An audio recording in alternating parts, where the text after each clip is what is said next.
ವದನೇನ ವನೀತಗಂಧವಾಹಂ ವಚನೆ ತಸ್ಕರ ಚಾತುರೀಧುರೀಣಂ ನಯನೆ ಕುಹನಾಶ್ರುಮಾಶ್ರಯೇಥಾ ಚರಣೆ ಕೋಮಲ ತಾಂಡವಂ ಕುಮಾರಂ ಚರಣೆ ಕೋಮಲ ತಾಂಡವಂ ಕುಮಾರಂ. ಶ್ರೀ ಗುರುಭ್ಯೋ ನಮಃ. ವೇದಿಕೆಯ ಮೇಲ್ಭಾಗದಲ್ಲಿ ಆಸೀನರಾದಂತಹ ಎಲ್ಲ ವಿದ್ವಾಂಸರನ್ನು, ಮುಂಭಾಗದಲ್ಲಿ ಆಸೀನರಾದಂತಹ ಎಲ್ಲ ವಿದ್ವಜ್ಜನರನ್ನು ವಂದಿಸಿ ಇವತ್ತಿನ ಸಭೆಯಲ್ಲಿ ಉಪಕರ್ಮದ ವಿಷಯವಾಗಿ ಈಗಾಗಲೇ ಪೂಜ್ಯರು ಹೇಳಿದ್ದಾರೆ. ಸಾಮಾನ್ಯವಾಗಿ ಅದರ ಅವಶ್ಯಕತೆ ಜಗತ್ತನ್ನು, ದೇಶವನ್ನು ಕಟ್ಟುವ ವಿಷಯದಲ್ಲಿ ಉಪಕರ್ಮ ಬೇಕು ಎನ್ನುವುದಕ್ಕೆ ಒಂದಿಷ್ಟು ಕಾರಣಗಳನ್ನು ಕೊಟ್ಟು ವಿವರಿಸಿದ್ದಾರೆ. ಆಶ್ವಲಾಯನ ಗೃಕ್ಷದ ಸೂತ್ರವನ್ನು ಸ್ಪರ್ಶ ಮಾಡಿದ್ದಾರೆ. ಹಾಗಾಗಿ ನಾನಿಂದು ಮಾಡುವಂಥದ್ದು ಅವರು ಹೇಳಿದಂತಹ ಅಥವಾ ಅವರು ಹಾಕಿಕೊಟ್ಟ ಬೇಲಿಯ ಒಳಗಿರುವ ಸುತ್ತಾಟ ಮತ್ತು ಅವರು ಹೇಳಿದ ಸೂತ್ರಪ್ರಾಯವಾದ ಮಾತುಗಳಿಗೆ ವ್ಯಾಖ್ಯಾನವಾಗಿರ್ತದೆ ಅಷ್ಟೇ. ಪ್ರಯೋಗದ ವಿವರಣೆ ಅಂತ ಹೇಳಿದ್ದಾರೆ. ನನಗೆ ಕೊಡುವ ವಿಷಯ ಕೊಡುವಾಗ ಸೂತ್ರಾನುಸಾರಿ ಋಗುಪಾಕರ್ಮ ಅಂತ ಹೇಳಿದ್ರಿಂದ ಆಶ್ವಲಾಯನ ಸೂತ್ರಾನುಸಾರಿ ವಿಷಯಗಳನ್ನು ಹೇಳ್ತೇನೆ. ಮತ್ತು ಅದರ ಪ್ರಯೋಗ ಪ್ರಾಗ್ಲಿಖಿತವಾದ ಬ್ರಹ್ಮಕರ್ಮ ಸಮುಚ್ಚಯದ ಅಥವಾ ಪ್ರಯೋಗ ಪಾರಿಜಾತಕಾರಿ ಏನು ಹೇಳಿದ್ದಾನೆ ಆ ಪ್ರಯೋಗವನ್ನು ಮಾತ್ರ ಸ್ಪರ್ಶ ಮಾಡ್ತೇನೆ. ಅದರಲ್ಲಿ ವ್ಯತ್ಯಾಸಗಳಿದ್ದರೆ ಪ್ರಶ್ನೋತ್ತರ ಕಾಲದಲ್ಲಿ ಮತ್ತು ನಾವು ಅದನ್ನು ನೋಡಿಕೊಳ್ಳುವ. ಹಿಂದೆ ಹೇಳಿದ ಮಾತಿಗೆ ನಾನು ಬರ್ತೇನೆ, ಅಲ್ಲಿಂದಲೇ ಆರಂಭ ಮಾಡ್ತೇನೆ. 4 ವರ್ಣದವರಿಗೆ 4 ಪರ್ವದಿನಗಳು ಅಂತ ರಾಷ್ಟ್ರ ಉದಯವಾಗುವಾಗ ಒಂದು ತೀರ್ಮಾನ ಮಾಡಿದರು. ನಮಗೆಲ್ಲ ರಾಷ್ಟ್ರೀಯ ಹಬ್ಬಗಳಿಗೆ ರಜೆ ಕೊಡುವಾಗ ಉಪಕರ್ಮಕ್ಕೆ ಯಾಕೆ ರಜೆ ಕೊಟ್ಟರು ಅಂತ ಗೊತ್ತಿರಲಿಲ್ಲ. ಅದು ಯಾಕೆ ರಜೆ ಕೊಡಬೇಕಾಗಿತ್ತು ಅಂತ ಅದು ಸ್ವಲ್ಪ ಸಮಯ ಹೋದ್ಮೇಲೆ ಸ್ವಲ್ಪ ಫ್ಲ್ಯಾಶ್ ಆಯಿತು. ಬಹುಶಃ ವೇದಾಧ್ಯಾಪನ ಎನ್ನುವಂತಹ ವ್ಯವಸ್ಥೆಗೆ ಆರಂಭದ ದಿನ ಆದ್ದರಿಂದ ಅವತ್ತು ಕೆಲಸ ಮಾಡಿ ನೀಡಿದರೆ ಕಷ್ಟ ಆಗ್ತದೆ ಅನ್ನೋ ದೃಷ್ಟಿಯಿಂದ ಉಪಕರ್ಮಕ್ಕೆ ರಜೆ ಕೊಟ್ಟಿದ್ದಾರೆ ಅಂತ. ಇವತ್ತು ಮತ್ತಷ್ಟು ಸ್ಪಷ್ಟವಾದ ಏನು ಅಂತಂದರೆ ಅವತ್ತು ಅವರು ಆಲೋಚನೆ ಮಾಡಿದ್ದಾರೆ 4 ವರ್ಣದವರಿಗೂ ಬೇಕಾಗುವ 4 ಹಬ್ಬಕ್ಕೆ ರಜೆ ಕೊಡಬೇಕು ಅಂತ. ಅದಕ್ಕೋಸ್ಕರ ದಶಾಹಾರಕ್ಕೂ ರಜೆ ಕೊಟ್ಟಿದ್ದಾರೆ, ಹೋಲಿಗೂ ರಜೆ ಕೊಟ್ಟಿದ್ದಾರೆ, ಆಮೇಲೆ ಉಪಕರ್ಮಕ್ಕೂ ರಜೆ ಕೊಟ್ಟ ಹಾಗೆ ಕಾಣ್ತದೆ. ಅಂದರೆ ವಿರಾಮ ಕೊಟ್ಟದ್ದೆನ್ನುವ ದೃಷ್ಟಿಯನ್ನು ನೋಡಿದರೆ ನಮಗಿಂತ ಹೆಚ್ಚು ನಮ್ಮ ರಾಷ್ಟ್ರ ನಾಯಕರಿಗೆ ಉಪಕರ್ಮ ಆಗಬೇಕು ಎನ್ನುವಂತಹ ತಾತ್ವಿಕವಾದ ಕಳಕಳಿ ಇದ್ದ ಹಾಗೆ ಕಾಣುತ್ತದೆ.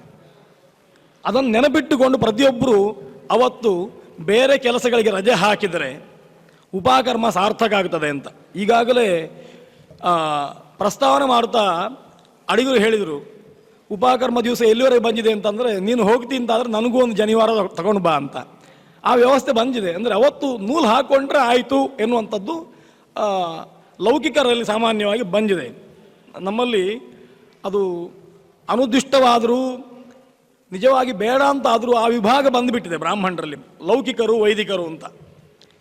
ಈ ವಿಭಾಗವೇ ತಪ್ಪು ಅಂತ ಪ್ರಧಾನವಾಗಿ ಆಲೋಚನೆ ಮಾಡಬೇಕು. ಬ್ರಾಹ್ಮಣರಲ್ಲಿ ಲೌಕಿಕರು ವೈದಿಕರು ಅಂತಿಲ್ಲ. ಬ್ರಾಹ್ಮಣರಲ್ಲಿ 2 ವಿಭಾಗ ಶಾಸ್ತ್ರ ಹೇಳಿದ್ದು, ಒಂದು ಬ್ರಾಹ್ಮಣ ಮತ್ತೊಬ್ಬ ಬ್ರಹ್ಮಬಂಧು ಅಂತ. ಅಂದರೆ ವೇದವನ್ನು ಯಾರು ಅಧ್ಯಯನ ಮಾಡಿ ವೇದದಲ್ಲಿ ರತನಾಗ್ತಾನೋ ಅವನನ್ನು ಬ್ರಾಹ್ಮಣ ಅಂತ ಕರೆದದ್ದು. ಅದು ಬೇಡ ಅಂತ ಅದನ್ನು ಬಿಟ್ಟು ವೇದ ನಿಂದನೆ ಮಾಡುವಂತಿದ್ರೆ ಅವನನ್ನು ಬ್ರಹ್ಮಬಂಧು ಅಂತ ಕರೆದದ್ದು. ಈ 2 ವಿಭಾಗಗಳು ಮಾತ್ರ ಇರುವಂಥದ್ದು. ಒಂದು ವಿಭಾಗ ಅಲ್ಲ ಅದು. ಅದನ್ನು ಬಿಟ್ಟವ ಯಾರು ಅಂತ ಕೇಳಿದ್ರೆ ಅವನನ್ನು ಹಾಗೆ ಅಂತ ಕರೆದದ್ದು. ಹಾಗಾದರೆ ಇವತ್ತು ನಾವು ವೈದಿಕರು ಲೌಕಿಕರು ಅದು ಮಾಡಿಕೊಂಡಿದ್ದೇವಲ್ಲ ಅಂತ ಕೇಳಿದರೆ ಅದನ್ನು ಪರಿಹಾರ ಮಾಡುವುದು ಹೇಗೆ? ಕಷ್ಟ ಏನಿಲ್ಲ. ಬ್ರಾಹ್ಮಣೇನ ನಿಷ್ಕಾರಣೇನ ಅಂತ ಹೇಳಿದ್ದಾರೆ. ಷಡಂಗ ವೇದ ಅಧ್ಯಯನ ಮಾಡಬೇಕು ಅಂತಂದರೆ ಬ್ರಾಹ್ಮಣ ಹೇಗೆ ಅಧ್ಯಯನ ಮಾಡಬೇಕು ಅಂತ ಕೇಳಿದರೆ ಯಾವುದೇ ಸಬೂಬು ಹೇಳಲಿಕ್ಕಿಲ್ಲ. ನನಗೆ ಬುರ್ಸೋತಿಲ್ಲ, ನನಗೆ ಬೇರೆ ಕೆಲಸ ಉಂಟು, ನನಗೆ ಅದನ್ನು ಕಲಿಯಲಿಕ್ಕೆ ಆಸಕ್ತಿ ಇಲ್ಲ, ಅಥವಾ ಯೋಗ್ಯವಾದ ಗುರುಗಳಿಲ್ಲ, ಯಾವ ಕಾರಣವನ್ನು ಹೇಳದೆ, ಯಾವ ಸಬೂಬು ಕೂಡ ಹೇಳದೆ ವೇದ ಅಧ್ಯಯನ ಮಾಡಬೇಕು. ಕೇವಲ ವೇದ ಅಲ್ಲ, ಷಡಂಗ ವೇದ ಅಧ್ಯೇತವ್ಯ, ಅಂಗಸಹಿತವಾದ ವೇದ ಅಧ್ಯಯನ ಮಾಡಬೇಕು ಅಂತ. ಇದು ಹೇಳಿದ್ರೆ ನಮ್ಗೆ ಆಶ್ಚರ್ಯ ಆಗ್ತದೆ, ಹಿಂದೆ ಯಾರೋ ಹೇಳಿದ್ದಾರೆ ಅಂತ. ಆದರೆ ಸಣ್ಣ ಉದಾಹರಣೆ ಹೇಳಿದರೆ ಸ್ಪಷ್ಟ ಆಗ್ತದೆ. ಇವತ್ತು ಯಾವುದೇ ವೃತ್ತಿಗೆ ಹೋಗಬೇಕಾದರೆ, ಯಾವುದೇ ಬೇರೆ ಶಾಸ್ತ್ರಗಳನ್ನು ಅಧ್ಯಯನ ಮಾಡಬೇಕಾದ್ರೆ, ವಿದ್ಯೆಗಳನ್ನು ಅಧ್ಯಯನ ಮಾಡಬೇಕಾದ್ರೆ SSLC compulsory, PUC compulsory, degree ಆಗಿರಲೇಬೇಕು ಅಂತ ಹೇಳಿದರೆ ನಮ್ಗೆ ಯಾವ ಬೇಸರವೂ ಆಗೋದಿಲ್ಲ. ಹೌದಪ್ಪ, ಲೋಕದ ನಿಯಮ ಹಾಗೆ, SSLC ಕಂಪಲ್ಸರಿ ಆಗಿರಬೇಕು. SSLC ಆಗದೇ ಇದ್ದರೆ ಅವನು ಯಾವುದಕ್ಕೂ ಪ್ರಯೋಜನ ಇಲ್ಲ. ನಾವು ಇವತ್ತು ಹೇಗೆ ಧೈರ್ಯದಲ್ಲಿ ಹೇಳ್ತೇವೋ ಅದರದ್ದೇ ಮತ್ತೊಂದು ಮುಖ ಅಷ್ಟೇ, ಷಡಂಗ ವೇದ ಅಧ್ಯಯನ ಆಗಿರಬೇಕು ಅಂತ. ಹಾಗಾಗಿ ಅದರಲ್ಲಿ ಆಶ್ಚರ್ಯ ಇಲ್ಲ. ಹಿಂದೆ ಇವತ್ತು ಯಾವಾಗ SSLC ಕಂಪಲ್ಸರಿ ಆಗಿರಲೇಬೇಕು ಅಂತ ಎನ್ನುವುದಕ್ಕೆ ಯಾವುದೇ ಆಶ್ಚರ್ಯ ಪಡುವುದಿಲ್ವೋ, ಹಾಗೆ ಒಂದು 50 ವರ್ಷದ ಹಿಂದೆಯೋ 100 ವರ್ಷದ ಹಿಂದೆ ಬ್ರಾಹ್ಮಣನಿಗೆ ಷಡಂಗ ವೇದ ಆಗಿದೆ ಅಂತಂದರೆ ಆಶ್ಚರ್ಯ ಅಲ್ಲ, ಅದು ಆಗಲಿಲ್ಲ ಅಂತಂದರೆ ಆಶ್ಚರ್ಯ. ಇವತ್ತು ನಾವು ಯಾರನ್ನಾದರೂ ಪರಿಚಯ ಮಾಡುವಾಗ ಷಡಂಗ ವೇದ ಅಧ್ಯಯನ ಮಾಡಿದ್ದಾರೆ ಅಂತಂದರೆ ನನ್ನನ್ನು ಸೇರಿಸಿ ನಮಗೆಲ್ಲರಿಗೂ ಗೌರವ ಬರ್ತದೆ. ಶಾಸ್ತ್ರ ಹೇಳ್ತದೆ ಗೌರವ ಬರಬೇಕಾದ್ದು ನಿತ್ಯ, ಆದರೆ ಅದು ಸ್ವಭಾವ ಅಲ್ಲ ಅದು ಅಂತ. ಯಾಕೆ ಅಂತಂದರೆ ನನ್ನ ಮಗ ಸಂಧ್ಯಾ ವಂದನೆಯನ್ನು ಕ್ರಮ ತಪ್ಪದೆ ಮಾಡ್ತಾನೆ ಅಂತ ಒಬ್ಬ ಅಪ್ಪ ಹೇಳಿದರೆ ಆಯ್ತು, ಭಾರೀ ಖುಷಿ ಆಯಿತು ಅಂತ ಯಾರಾದರೂ ಹೇಳಿದರೆ ಸಂತೋಷ ಬರುವಂಥ ವಿಚಾರ ಅಲ್ಲ ಅದು, ಅದು ನಿತ್ಯ. ಅದು ನಾನು ಉಸಿರಾಡ್ತಾ ಇದ್ದೇನೆ ಎನ್ನುವಷ್ಟು ನಿತ್ಯ. ಹಾಗಾಗಿ ಅದಕ್ಕೆ ಸಂತೋಷ ಪಡಬೇಕಾಗಿಲ್ಲ, ಸಂತೋಷ ಪಡಬೇಕಾದ್ದಲ್ಲ ಅಂತ, ಅದು ನಿತ್ಯ ಅಂತ ಅರ್ಥ. ಹಾಗೆ ಬ್ರಾಹ್ಮಣ ವೇದಾಧ್ಯಯನ ಮಾಡ್ತಾ ಇದ್ದಾನೆ ಅಂತ ಸಂತೋಷ ಅಂತ ಅರ್ಥ ಅಲ್ಲ, ಅದು ನಿತ್ಯವಾದ್ದು, ಅದು ಮಾಡಲೇಬೇಕಾದ್ದು, ಮಾಡದೇ ಇದ್ದರೆ ಬೇಜಾರಾಗಬೇಕು ಅಂತ. ಆ ದೃಷ್ಟಿಯಿಂದ ನಿಷ್ಕಾರಣವಾಗಿ ವೇದಾಧ್ಯಯನ ಮಾಡಬೇಕು ಅಂತ ಹೇಳಿದ್ದು. ಹಾಗೆ ಅಧ್ಯಯನ ಮಾಡ್ತಾ ಇದ್ದರೆ ಉಪಕರ್ಮವನ್ನು, ಉತ್ಸರ್ಜನವನ್ನು ಮಾಡದೇ ಇರಲಿಕ್ಕಾಗುವುದಿಲ್ಲ, ಅನಿವಾರ್ಯ ಅದು. ಹೇಗೆ ವ್ಯಕ್ತಿ ಮೃತನಾದಾಗ ಅವನಿಗೆ ಮಾಡುವ ಔರ್ಧ್ವದೇಹಿಕಗಳು ನಿತ್ಯವೋ ಆಗಲೇಬೇಕು, ಆಗದಿದ್ದರೆ ಬೇರೆ ಯಾವ ಕೆಲಸವೂ ಆಗುವುದಿಲ್ಲ ಅಂತ ನಾವು ಇವತ್ತು ಪಟ್ಟು ಹಿಡಿತೇವೋ, ಕುಟುಂಬದವ್ರು ಹೇಳ್ತಾರೆ ಅದು ನೀವು ಮಾಡದಿದ್ದರೆ ನಮ್ಗೆ ಶುದ್ಧ ಆಗುವುದಿಲ್ಲ ಅಂತ. ಆಗ ನಾವು ಒಪ್ಪುತ್ತೇವೆ, ಹೌದು, ವ್ಯಕ್ತಿ ಮೃತನಾದಾಗ ಅವನಿಗೆ ಔರ್ಧ್ವದೇಹಿಕ ಕ್ರಿಯೆ ಮಾಡದೇ ಇದ್ದರೆ ನಮ್ಗೆ ಶುದ್ಧ ಆಗೋದಿಲ್ಲ, ಕುಟುಂಬಕ್ಕೆ ಶುದ್ಧಿ ಆಗೋದಿಲ್ಲ, ಮಾಡಲೇಬೇಕು ಅಂತ. ಅದೇ ರೀತಿ ಉತ್ಸರ್ಜನೆ ಮಾಡದಿದ್ದರೆ ವೇದಾಧ್ಯಯನ ಪೂರ್ಣ ಆಗುವುದಿಲ್ಲ, ಉಪಕರ್ಮ ಮಾಡದೇ ಇದ್ದರೆ ಅಧ್ಯಯನ ಪೂರ್ಣ ಆಗುವುದಿಲ್ಲ, ಉಪಕರ್ಮ ನಿನಗೆ ಆಗದೇ ಇದ್ದರೆ ನೀನು ಯಾವುದೇ ಶ್ರೌತಸ್ಮಾರ್ಥ ಕರ್ಮಗಳಲ್ಲಿ ಭಾಗವಹಿಸ್ಲಿಕ್ಕೆ ಆಗುವುದಿಲ್ಲ ಅಂತ ಹೇಳಿದರೂ ಕೂಡ ಅದನ್ನು ಅಷ್ಟೇ ಗಂಭೀರವಾಗಿ ನಾವು ಸ್ವೀಕರಿಸಬೇಕು ಅಂತ. ಅಷ್ಟು ಮಹತ್ವ ಸೂತ್ರಗಳು, ಶಾಸ್ತ್ರಗ್ರಂಥಗಳು ಉಪಕರ್ಮ ಎನ್ನುವ ಕೆಲಸಕ್ಕೆ ಕೊಟ್ಟಿದ್ದಾವೆ. ಹಾಗೆ ಹೇಳಿದ್ರಿಂದ ಉಪಕರ್ಮ ಎನ್ನುವುದು ದೊಡ್ಡದು ಅಂತ ಗೊತ್ತಾಗ್ತದೆ ಅಂತ. ಯಾಕೆ ದೊಡ್ಡದು ಅಂತ ಮುಂದೆ ಗೊತ್ತಾಗ್ತದೆ, ಅದು ದೊಡ್ಡದು ಅಂತ ಮೊದಲು ಗೊತ್ತಾಗಬೇಕು, ಹೇಗೆ ದೊಡ್ಡದು ಅಂತ. ಆ ದೃಷ್ಟಿಯಿಂದ ಉಪಕರ್ಮ ಎನ್ನುವಂಥದ್ದು ಪ್ರತಿಯೊಬ್ಬ ಬ್ರಾಹ್ಮಣನು ಮಾಡಬೇಕಾದ ಅವಶ್ಯ ಕರ್ತವ್ಯ ಅಂತ ಗೊತ್ತಾಗ್ತದೆ. ಅದನ್ನು ಬಿಡಲಿಕ್ಕಿಲ್ಲ. ಸಂಧ್ಯಾವಂದನೆ ಹೇಗೆಯೋ, ಅಥವಾ ಇವತ್ತಿನ ಪರಿಭಾಷೆಯಲ್ಲಿ ಹೇಳುವುದಾದ್ರೆ ನಾವು ನಿತ್ಯ ಮಾಡುವಂಥ 2 ಹೊತ್ತಿನ ಅಥವಾ 3 ಹೊತ್ತಿನ ಊಟ ಹೇಗೆಯೋ ಅದರ ಹಾಗೆ ಉಪಕರ್ಮ ಅಂತ ಗೊತ್ತಾಗ್ತದೆ. ಅದನ್ನು ಬಿಡಲಿಕ್ಕೇ ಇಲ್ಲ ಅಂತ. ಧರ್ಮಶಾಸ್ತ್ರ ಗ್ರಂಥಗಳು ಕಾಲದಿಂದ ಕಾಲಕ್ಕೆ ಬರುವಾಗ ಸ್ವಲ್ಪ ಸ್ವಲ್ಪವೇ ರಿಯಾಯಿತಿ ತೋರಿಸ್ತಾ ಬಂದದ್ದು ಕಾಣ್ತದೆ. ನಿಜವಾಗಿ ಯಾವುದೇ ರಿಯಾಯಿತಿ ಇಲ್ಲ, ವಿಧಿ ನಿಷೇಧಗಳಲ್ಲಿ ರಿಯಾಯಿತಿ ಅಂತ ಇಲ್ಲ. ಆದರೆ ಪರಿಷ್ಕಾರ ಆಗುತ್ತಾ ಆಗುತ್ತಾ ಕಮ್ಮಿ ಆಗುತ್ತಾ ಬಂದಿದೆ. ಅಗ್ನಿಹೋತ್ರವನ್ನು ಪ್ರತಿಯೊಬ್ಬರೂ ಮಾಡಬೇಕು ಅಂತ ನಿಯಮ. ಕೊನೆಗಾಗುವಾಗ ಊರಿನಲ್ಲೊಬ್ಬ ಅಗ್ನಿಹೋತ್ರ ಇದ್ದರೆ ಊರಿಡೀ ಒಳ್ಳೆಯದಾಗ್ತದೆ ಅಂತ ವಾಕ್ಯ ಬಂತು. ಈಗ ದೇಶದಲ್ಲಿ 1-2 ಇದ್ದಾರೋ, 4 ಜನ ಇದ್ದಾರೋ, 10 ಜನ ಇದ್ದಾರೋ ಅಂತ ಲೆಕ್ಕ ಮಾಡುವ ಹಾಗೆ ಆಗಿದೆ. ಆ ದೃಷ್ಟಿಯಲ್ಲಿ ಅದೇ ರೀತಿಯಲ್ಲಿ ಪ್ರತಿಯೊಂದು ಕೂಡ ಬ್ರಾಹ್ಮಣ ಮಾಡುವಂಥ ಎಲ್ಲ ಕರ್ಮಗಳು ಕೂಡ ಅದು ನಿಧಾನವಾಗಿ ಹಳಿ ತಪ್ಪುತ್ತಾ ಕ್ರಮ ತಪ್ಪುತ್ತಾ ಬರ್ತಾ ಉಂಟು. ಅದನ್ನು ಉಳಿಸಿಕೊಂಡು ಹೋಗಬೇಕಾದ ಜವಾಬ್ದಾರಿ ಇರುವುದರಿಂದ ಉಪಕರ್ಮದ ದೃಷ್ಟಿಯನ್ನು ನಾವು ಇಟ್ಟುಕೊಳ್ಬೇಕು. ಉಪಕರ್ಮಕ್ಕೆ ನೇರವಾಗಿ ಪ್ರವೇಶ ಮಾಡೋದಕ್ಕಿಂತ ಮೊದಲು ಉಪಕರ್ಮದ ಅವಶ್ಯಕತೆಯ ಬಗ್ಗೆ ಸ್ವಾಧ್ಯಾಯವನ್ನು ನೋಡಬೇಕು. ಉಪಕರ್ಮ ಯಾಕೆ ಅಂತಂದರೆ ವೇದಾಧ್ಯಯನ ಮಾಡಿದ್ದಕ್ಕೆ ಅಂತ ಈಗಷ್ಟೇ ಹೇಳಿದರು. ಉಪಕರ್ಮ ಅಥವಾ ಉತ್ಸರ್ಜನೆಯ ಉದ್ದೇಶ ಏನು ಅಂತ ಕೇಳಿದರೆ, ಉಪಕರ್ಮ ಮಾಡುವಾಗ ಹೇಳ್ತೇವೆ ಅಧೀತಾನಾಂ ಛಂದಸಾಂ ಯಾತಯಾಮತ ನಿವೃತ್ತಿಯರ್ಥಂ ಅಥವಾ ನಿವೃತ್ತಿ ದ್ವಾರ ಆಪ್ಯಾಯನಾರ್ಥಂ ಅಂತ. ಛಂದಸ್ಸುಗಳು ಹಳಸ್ತವೆ ಅಂತ. ಯಾತಯಾಮ ಅಂತ ಎನ್ನುವ ಶಬ್ದಕ್ಕೆ ಯಾತಯಾಮಂ ಗತರಸಂ ಪೂತಿ ಪರಿಷತಂ ಚೇತು ಅಂತ ಎಲ್ಲ ಕೋಶ ಹೇಳ್ತದಲ್ವಾ. ಯಾತಯಾಮ ಅಂತಂದರೆ ಅದು ಗತರಸ ಅಂತ ಅರ್ಥ, ಅದರ ರಸ ಹೊರಟು ಹೋಗಿದೆ ಅಂತ ಅರ್ಥ, ಅಥವಾ ನಮಗೆ ಬೋರ್ ಹಿಡಿಸ್ತಾ ಉಂಟು ಅಂತ ಅರ್ಥ, ಅಥವಾ ಹಳಸಿದೆ ಅಂತ. ಆಹಾರ ಯಾತಯಾಮ ಅಂತಂದರೆ ಒಂದು ಯಾಮವನ್ನು ಕಳೆದಿದೆ ಅಂತ ಅರ್ಥ. ಒಂದು ಯಾಮ ಕಳೆದರೆ ಅದು ಫ್ರೆಶ್ ಆಗಿರೋದಿಲ್ಲ, ಅದು ಹಳಸ್ತದೆ, ರುಚಿ ಕೆಡ್ತದೆ. ಛಂದಸ್ಸಿನ ರುಚಿ ಕೆಡುವುದು ಹೇಗೆ? ಛಂದಸ್ಸಿನ ರುಚಿ ಕೆಡುವುದು ಹೇಗೆ ಅಂತಂದರೆ, ನಿಜವಾಗಿ ವೇದದ ರುಚಿ ಕೆಡಬಾರದು. ಕೆಡ್ತದೆ ಅಥವಾ ಕೆಡುವುದು ಅಂತ ಹೇಳಿದ್ದು ಯಾಕೆ ಅಂತ ಕೇಳಿದರೆ, ಯಾವುದೇ ಒಂದು ಮಂತ್ರವನ್ನಾಗಲಿ, ಯಾವುದೇ ಒಂದು ಶ್ಲೋಕವನ್ನಾಗಲಿ, ಯಾವುದೇ ಒಂದು ಮಾತನ್ನಾಗಲಿ ನಿರಂತರವಾಗಿ ನೀವು ಹೇಳ್ತಾ ಇದ್ದರೆ ಕ್ರಮೇಣ ಮರೆತು ಹೋಗ್ತದೆ. ಇದು ಸಂಪುಟೀಕರಣ ಪಾರಾಯಣ ಮಾಡುವವರಿಗೆ ನೆನಪಿರ್ತದೆ.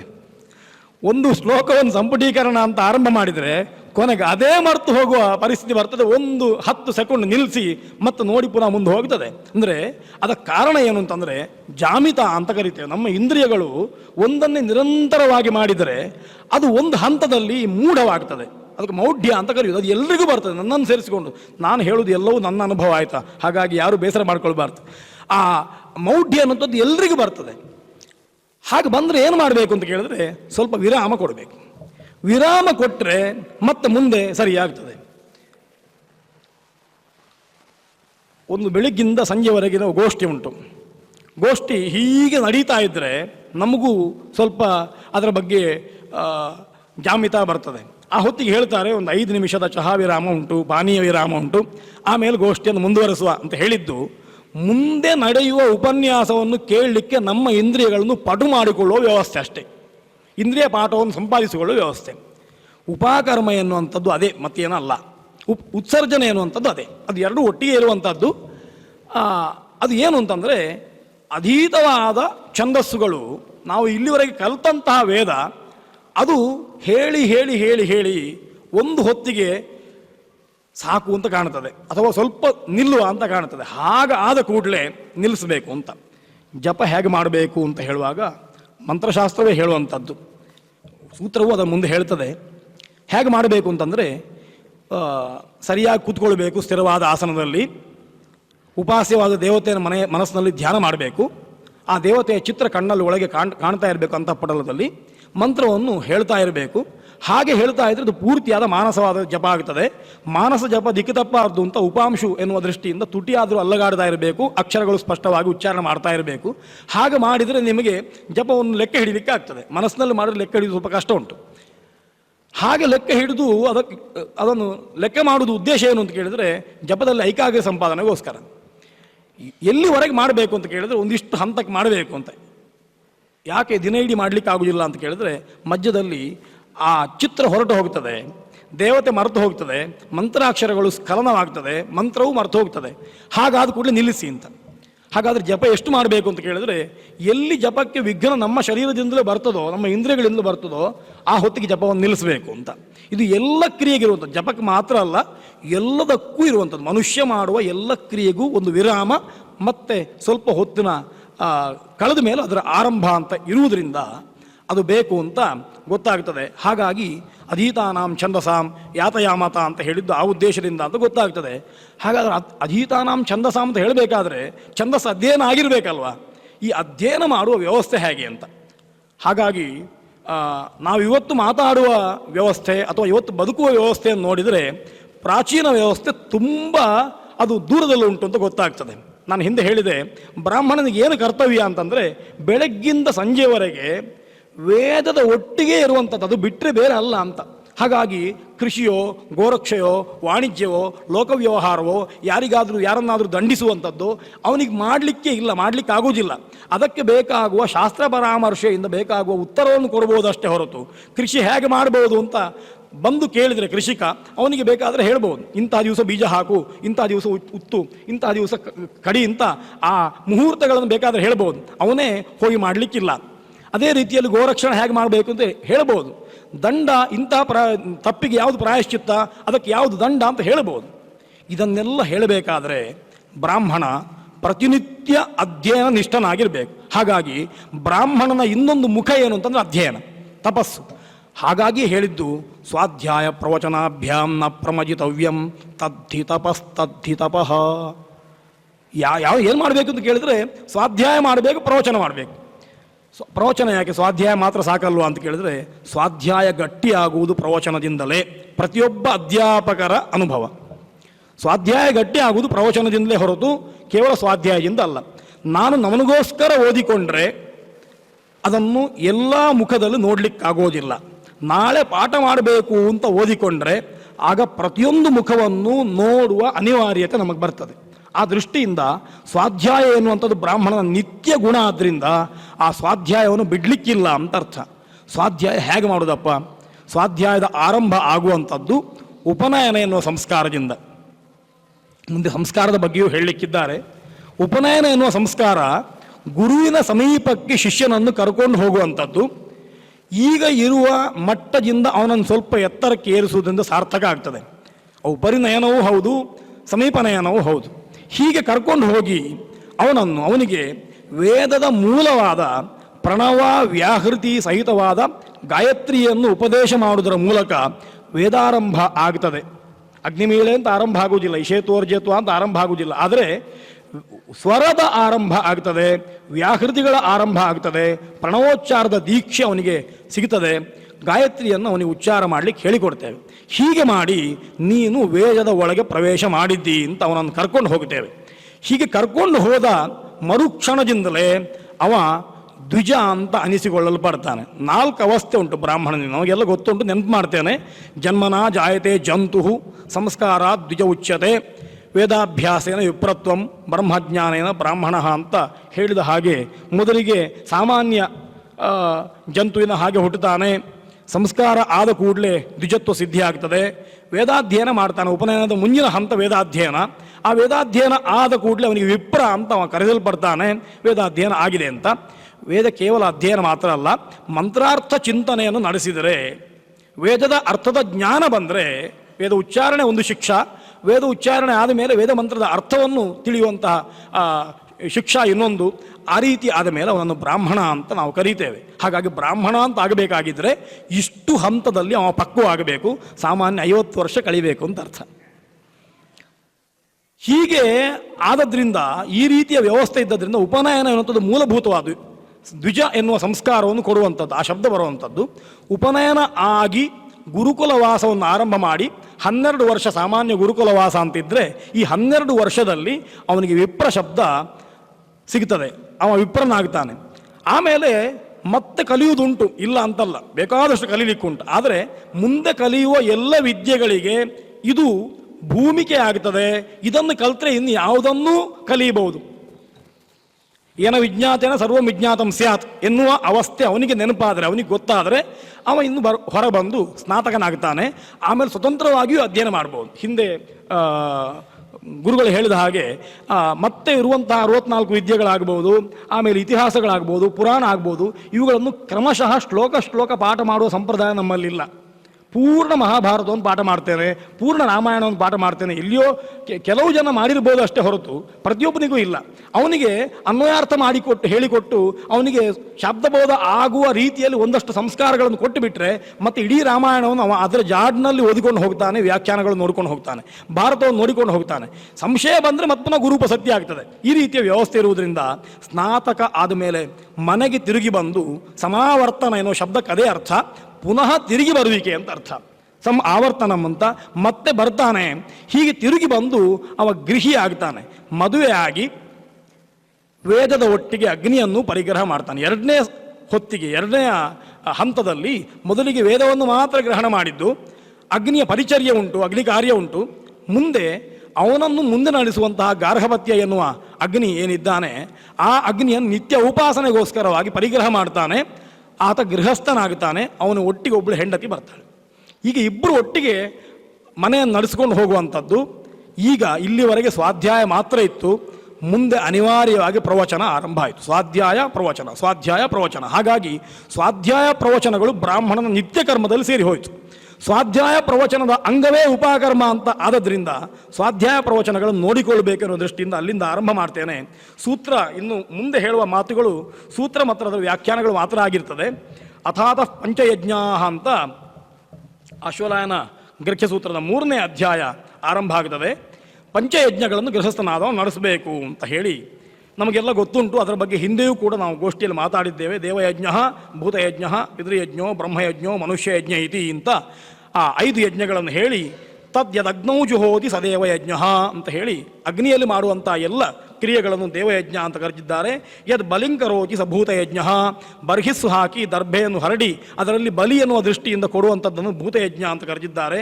ಯತ್ ಪಿತೃಭ್ಯೋ ದದಾತಿ ಸ ಪಿತೃಯಜ್ಞ, ಪಿತೃಗಳಿಗೆ ಸ್ವಧಾಕಾರದಿಂದ ಕೊಡುವಂಥದ್ದನ್ನು ಪಿತೃಯಜ್ಞ ಅಂತ ಕರೆದಿದ್ದಾರೆ. ಯತ್ ಸ್ವಾಧ್ಯಾಯ ಅಧೀತೆ ಸ ಬ್ರಹ್ಮಯಜ್ಞ, ಯತ್ ಮನುಷ್ಯೇಭ್ಯೋ ದದಾತಿ ಸ ಮನುಷ್ಯಯಜ್ಞ ಅಂತ. ಮನುಷ್ಯಯಜ್ಞ ಅಂತಂದರೆ ಅತಿಥಿ ಪೂಜನ, ನರಯಜ್ಞೋ ಅತಿಥಿ ಪೂಜನಂ ಅಂತ ಮುಂದೆ ಅದನ್ನು ವ್ಯಾಖ್ಯಾನ ಮಾಡಿದ್ದಾರೆ.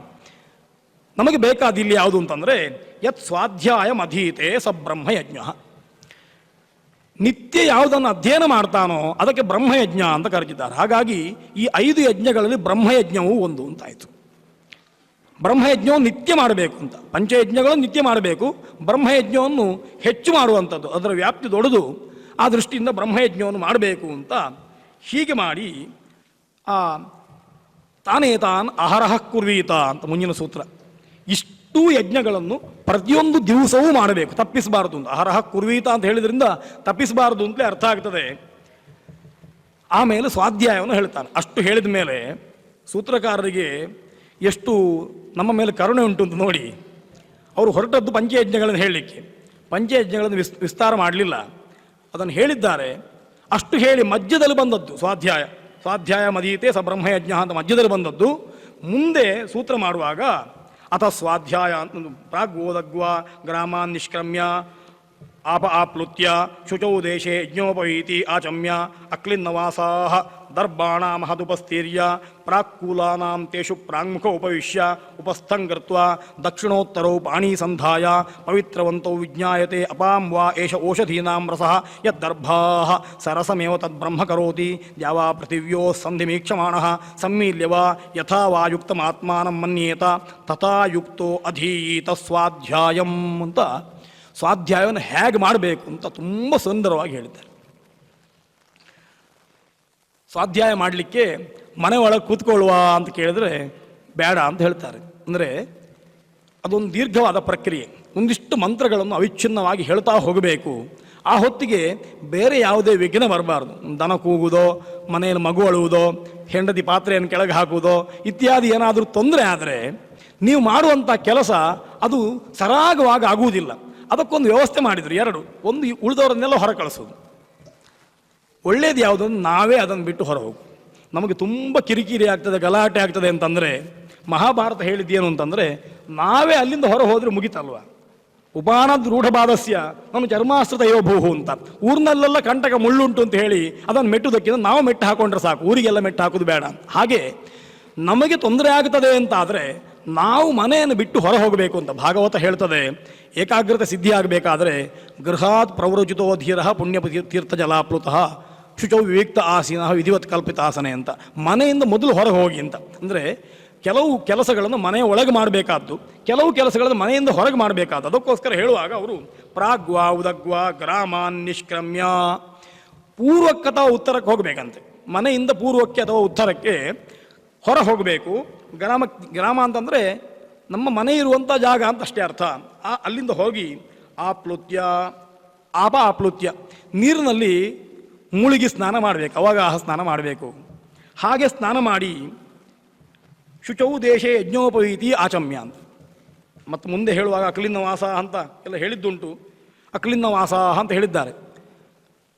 ಒಣಗಿರುವ ಬಟ್ಟೆಯನ್ನು ಧಾರಣೆ ಮಾಡಿಕೊಳ್ಬೇಕು, ಶುದ್ಧವಾದ ಬಟ್ಟೆಯನ್ನು, ಹತವಾದ ಬಟ್ಟೆಯನ್ನು ಧಾರಣೆ ಮಾಡಿಕೊಳ್ಬೇಕು. ಹಾಗೆ ಧಾರಣೆ ಮಾಡಿ ಯಜ್ಞೋಪವೀತಿ ಆಚಮ್ಯ ಅಂತ. ನನಗೆ ತುಂಬ ಜನ ಪ್ರಶ್ನೆ ಕೇಳಿದ್ದಕ್ಕೋಸ್ಕರ ಇವತ್ತು ಉತ್ತರ ಕೊಡ್ತೇನೆ. ಎಲ್ಲ ಕಡೆಯಲ್ಲಿ ಯಜ್ಞೋಪವೀತಿ ಆಚಮ್ಯ, ಯಜ್ಞೋಪವೀತಿ ಅಂತ ಬರ್ತದೆ, ಉಪವೀತಿ ಆಚಮ್ಯ ಅಂತ. ಹಾಗಾದರೆ ಯಾರೋ ಕೇಳಿದರು, ಹಿಂದೆ ಬ್ರಾಹ್ಮಣರೆಲ್ಲ ಉಪವೀತವನ್ನು ತೆಗೆದು ಗೂಟದಲ್ಲಿ ಹಾಕ್ತಾ ಇದ್ರು, ಕರ್ಮಾಂಗ ಮಾಡುವಾಗ ಉಪವೀತವನ್ನು ಹಾಕೊಳ್ತಾ ಇದ್ರು, ಅದಕ್ಕೋಸ್ಕರ ಉಪವೀತಿ ಆಚಮ್ಯ ಅಂತ ಹೇಳಿದ್ದಾರೆ ಅಂತ. ಹಾಗಲ್ಲ, ಸಾಮಾನ್ಯವಾಗಿ ಒಂದು ನಿಯಮ ಉಂಟು, ಅದು ವೇದವೇ ಹೇಳಿದ್ದು. ದೇವಯಜ್ಞ, ಋಷಿಯಜ್ಞ, ಪಿತೃಯಜ್ಞ ಈ 3 ಯಜ್ಞಗಳನ್ನು ಮಾಡುವಾಗ ಯಜ್ಞೋಪವೀತ ಹೇಗಿರಬೇಕು ಅಂತ, ಅದಕ್ಕೆ ಯಜ್ಞೋಪವೀತ ಅಂತ ಹೆಸರು. ಯಜ್ಞೋಪವೀತವನ್ನು ಮತ್ತೆ 3 ರೀತಿ ಧಾರಣೆ ಮಾಡಲಿಕ್ಕಾಗ್ತದೆ. ಅದನ್ನು ಪ್ರಾಚೀನಾವೀತ, ಉಪವೀತ, ಸಂವೀತ ಅಂತ 3 ಯಜುರ್ವೇದದ ಬ್ರಾಹ್ಮಣ ಸಂಹಿತಂ ಮಾನುಷಂ ಅಂತ ಹೇಳ್ತದೆ. ಹಾಗೆ 3 ರೀತಿಯಲ್ಲಿ ಅದನ್ನು ಧಾರಣೆ ಮಾಡಲಿಕ್ಕಾಗ್ತದೆ. ಯಾವುದು ನಮ್ಮ ಎಡ ಹೆಗಲಿನ ಮೇಲೆ ಉಪವೀತವನ್ನು ಹಾಕಿಕೊಳ್ತೇವೋ ಅದು ಉಪವೀತ ಅಂತ ಕರೆಯಲ್ಪಡ್ತದೆ. ಎಡ ಹೆಗಲಿನ ಮೇಲೆ ಇರುವುದು ಸವ್ಯ ಮತ್ತು ದಕ್ಷಿಣ ಅಂತ 2 ಪಕ್ಷ. ಒಂದು ಸವ್ಯ ಅಂದರೆ ಎಡ, ದಕ್ಷಿಣ ಅಂದರೆ ಬಲ. ಹಾಗಾಗಿ ಸವ್ಯದ ಮೇಲೆ ಇದ್ದರೆ ಯಜ್ಞೋಪವೀತ ಅಂತ ಕರೆಯುವುದು, ಇದನ್ನು ಅಪಸವ್ಯ ಅಂತ ಕರೆಯುವುದು. ದಕ್ಷಿಣವನ್ನು ಅಪಸವ್ಯದ ಮೇಲಿದ್ದರೆ ಅದನ್ನು ಎಡ ಅಂತ ಕರೆಯುವುದು. ಹಾಗಾಗಿ ನಮ್ಮಲ್ಲಿ ತುಂಬ ಜನ ಕನ್ಫ್ಯೂಷನ್ ಉಂಟು. ಅಪಸವ್ಯ ಅಂತಂದರೆ ಎಡ ಅಂತ. ಅಪಸವ್ಯ ಅಂದರೆ ಎಡ ಅಲ್ಲ, ಅಪಸವ್ಯ ಅಂತಂದರೆ ಬಲದ ಮೇಲೆ ಸವ್ಯೇತರವಾದ ಬಾಹುವಿನ ಮೇಲೆ ಯಜ್ಞೋಪವೀತ ಬಂದು ಆಚೆ ಹೋದರೆ ಅದು ಎಡಕ್ಕಾಗ್ತದೆ ಅಂತ ಅರ್ಥ. ಹಾಗಾಗಿ ಪಿತೃಕಾರ್ಯ ಮಾಡುವಾಗ ನಾವು ಯಜ್ಞೋಪವೀತವನ್ನು ಬಲ ಹೆಗಲ ಮೇಲೆ ಹಾಕೊಳ್ತೇವೆ. ದೇವಕಾರ್ಯ ಮಾಡುವಾಗ ಯಜ್ಞೋಪವೀತವನ್ನು ಎಡ ಹೆಗಲ ಮೇಲೆ ಹಾಕಿಕೊಂಡು ಬಲಕ್ಕೆ ಬರುವ ಹಾಗೆ ಮಾಡ್ತೇವೆ. ಋಷಿಗಳ ಕೆಲಸ ಮಾಡುವಾಗ ಮಾನುಷಂ ಅಂತ ಹೇಳಿದ್ರಿಂದ ಮನುಷ್ಯರ ಕೆಲಸ ಮಾಡುವಾಗ ನಿವೀತವಾಗಿ ಹಾಕೊಳ್ಬೇಕು ಅಂತ ನಿಯಮಗಳುಂಟು. ಹಾಗಾಗಿ ನಮ್ಮಲ್ಲಿ ಪ್ರಾಚೀನ ಕಾಲದ ಬ್ರಾಹ್ಮಣರು ವ್ಯವಹಾರದ ಕೆಲಸಕ್ಕೆ ಹೋಗುವಾಗ, ಪೇಟೆಗೆಲ್ಲ ಹೋಗುವಾಗ ಉಪವೀತವನ್ನು ಮಾಲಾಕಾರವಾಗಿ ಮಾಡಿಕೊಳ್ಳುವ ಕೆಲವು ಸಂಪ್ರದಾಯವನ್ನು ನಾನು ನೋಡಿದ್ದೇನೆ. ಯಾಕೆ ಅಂತ ಕೇಳಿದ್ರೆ ಉಪವೀತ ಅದು ಮೈಲಿಗೆ ಆಗ್ತದೆ ಉಪವೀತವಾಗಿ ಹೋದರೆ ಸ್ಪರ್ಶಾದಿಗಳಿಂದ. ಅದಕ್ಕೋಸ್ಕರ ಸಂವೀತ ಮಾಡಬೇಕು ಎನ್ನುವ ದೃಷ್ಟಿಯಿಂದ ಸಂವೀತವಾಗಿ ಮಾಡ್ತಾ ಇದ್ದದ್ದು. ಅನಿವಾರ್ಯವಾಗಿ ಕೆಲವು ಬಾರಿ ಮನೆ ಹತ್ತಿರ ತೋಟದಲ್ಲಿ ಕೆಲಸ ಮಾಡುವಾಗ ಅದನ್ನು ಸಂಹಿತವಾಗಿ ಮಾಡಿಕೊಂಡದನ್ನು ನೋಡಿದ್ದೇನೆ. ಅದಕ್ಕೆ ಹಾಗೆ ಉತ್ತರ ಕೊಟ್ಟದ್ದು ಕೇಳಿದ್ದೇನೆ. ಅದರ ಬಗ್ಗೆ ಪ್ರಾಜ್ಞರು ಹೇಳಬೇಕು. ಅಂತೂ ಈ ರೀತಿಯ ವ್ಯವಸ್ಥೆ ಉಂಟು, ಮಾನುಷ ಸಂಹಿತ ಅಂತ. ಹಾಗಾಗಿ ಹಾಗೆ ಏನಾದರೂ ಆಗಿದ್ದರೆ ಶೌಚಕ್ಕೆ ಹೋಗುವಾಗ ಮಾಲಾಶ ಮಾಡಿಕೊಂಡು ಅದನ್ನು ಕಿವಿಗೆ ಸಿಕ್ಕಿಸುವ ವ್ಯವಸ್ಥೆ ಉಂಟು.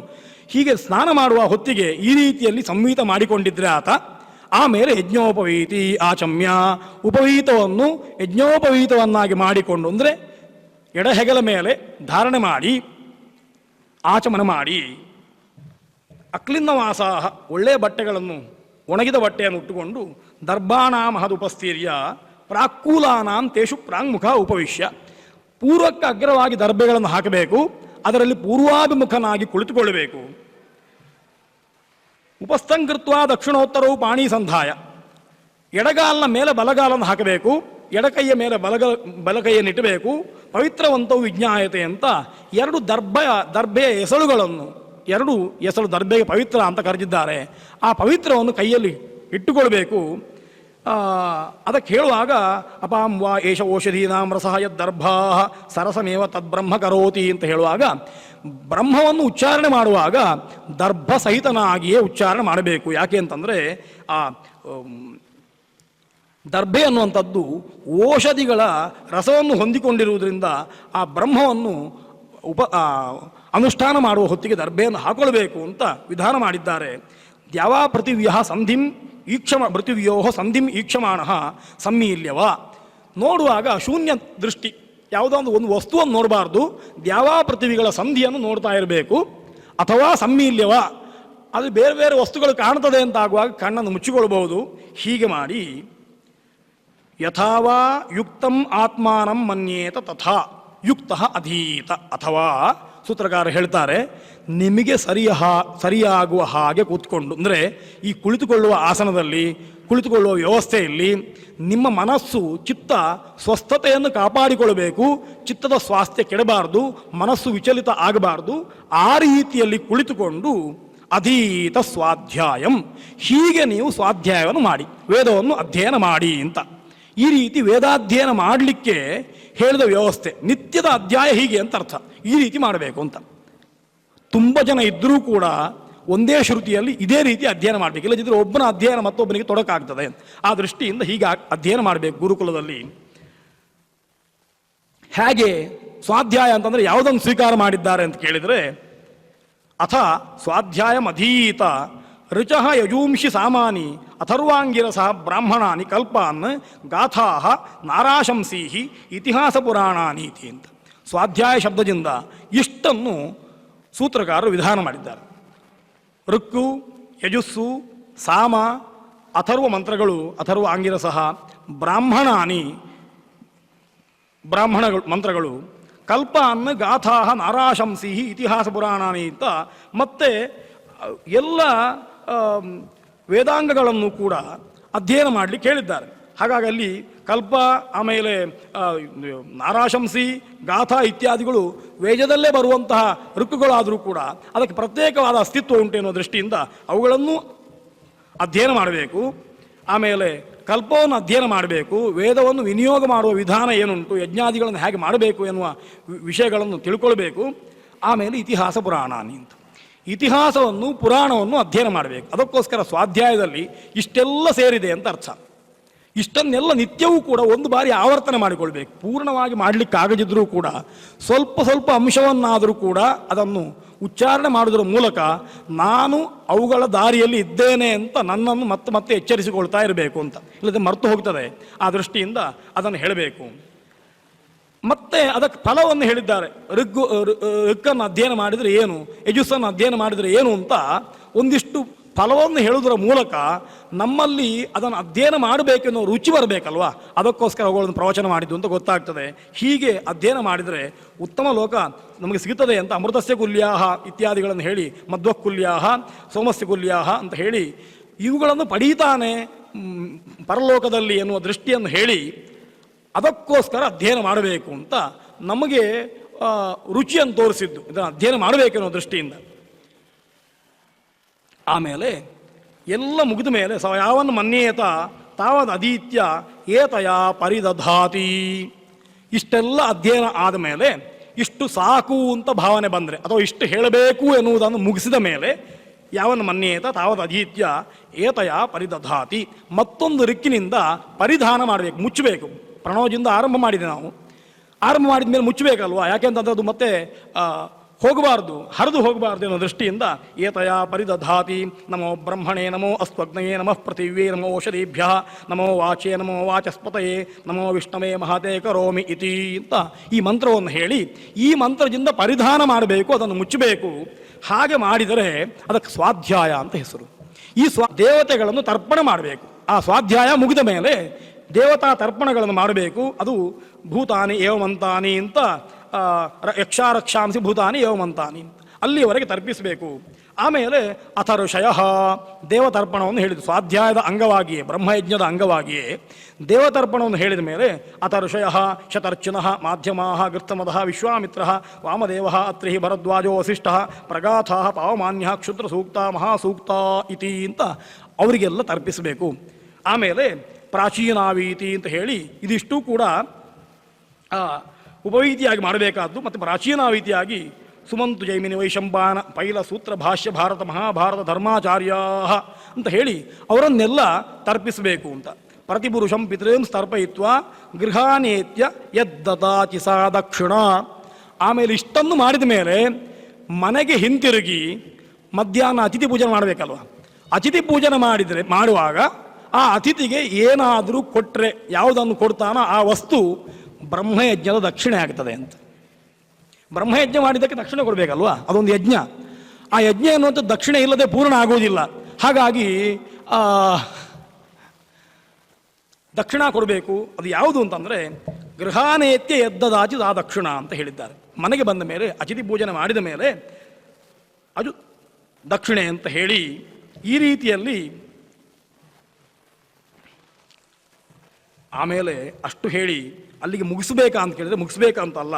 ಅಥಾಪಿ ವಿಜ್ಞಾಯತೆ ಸ ಯಜಿ ತಿಷ್ಠನ್ ವ್ರಜನ್ ಆಸೀನಃ ಶಯಾನೋ ವಾ ಯಂ ಕ್ರತುಮಧೀತೆ ತೇನ ತೇನ ಅಸ್ಯ ಕ್ರತುನಾ ಇಷ್ಟಂ ಭವತಿ ಇತಿ ಅಂತ. ಇಷ್ಟು ಮಾಡಿದ್ದು ಮುಗಿಸುವುದಲ್ಲ, ಮನಸ್ಸಿನ ಒಳಗೆ ಚಿಂತನೆ ನಿರಂತರವಾಗಿರಬೇಕು, ಆವೃತ್ತಿ ನಿರಂತರವಾಗಿರಬೇಕು. ಇದೊಂದು ಸ್ವಾಧ್ಯಾಯ ಅನ್ನುವಂಥದ್ದೊಂದು ವ್ಯವಸ್ಥೆ ಮಾತ್ರ. ಮಾನಸವಾಗಿ ಮಾಡುವ ಜಪ ಉಂಟು, ಅದು ನಿರಂತರವಾಗಿರಬೇಕು. ಅದನ್ನು ನಿರಂತರ ಅಧ್ಯಯನ ಮಾಡಬೇಕು. ಯಾಕೆ ಅಂತಂದ್ರೆ ಮುಂದೆ ಒಂದ ಧರ್ಮಶಾಸ್ತ್ರಕಾರರು ಶುಚಿರುವ ಶುಚಿರು ವಿಪ್ರಹ ವೇದಮೇವ ಸದಾಭ್ಯಸೇತು ಅಂತ ನಿರಂತರ ಅಭ್ಯಾಸವನ್ನು ಹೇಳಿದ್ದಾರೆ. ಶುಚಿಯಾಗಲಿ ಅಶುಚಿಯಾಗಲಿ ನಿರಂತರವಾಗಿ ಅಭ್ಯಾಸ ಮಾಡ್ತಾ ಇರಬೇಕು ಅಂತ. ಆ ಅಭ್ಯಾಸಕ್ಕೆ ವಿಧಾನಗಳು ಬೇರೆ ಇದ್ದಾವೆ ಅಂತ ಅಷ್ಟೇ. ಅಂತೂ ವೇದವನ್ನು ಬಿಡಲಿಕ್ಕಿಲ್ಲ, ನಿರಂತರವಾಗಿ ಹೇಳ್ತಾ ಇರಬೇಕು ಅಂತ ಅಷ್ಟೇ ಅರ್ಥ ಆಗ್ತದೆ. ಹಾಗಾಗಿ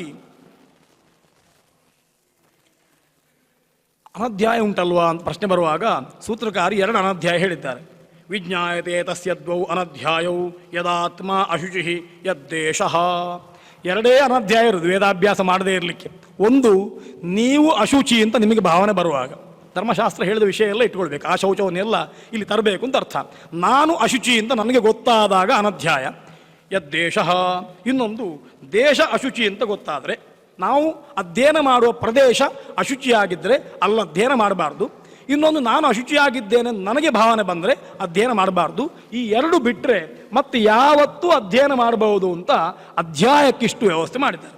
ಹೀಗೆ ಅಧ್ಯಾಯದ ವ್ಯವಸ್ಥೆ ಮಾಡಿ ಇದನ್ನು ನಾನು ಇಷ್ಟು ಯಾಕೆ ಹೇಳಿದ್ದು ಅಂತಂದರೆ, ಉಪಕರ್ಮ ಅಥವಾ ಉತ್ಸರ್ಜನ ಅಂತಂದರೆ ಯಾವುದು ಅಂತ ಪ್ರಶ್ನೆ ಬಂದರೆ ಈ ಅಧ್ಯಾಯವನ್ನು ಹೇಳಬೇಕಾಗ್ತದೆ. ಇದನ್ನು ಹೇಳದೆ ಮುಂದೆ ಹೋಗ್ಲಿಕ್ಕೆ ಆಗುವುದಿಲ್ಲ ಅಂತ ಆದ್ದರಿಂದ ಈ ಉಪನ್ಯಾಸವನ್ನು ಸ್ವಲ್ಪ ದೀರ್ಘ ಮಾಡಿದೆ ಅಂತ ಕಾಣಿಸ್ತದೆ.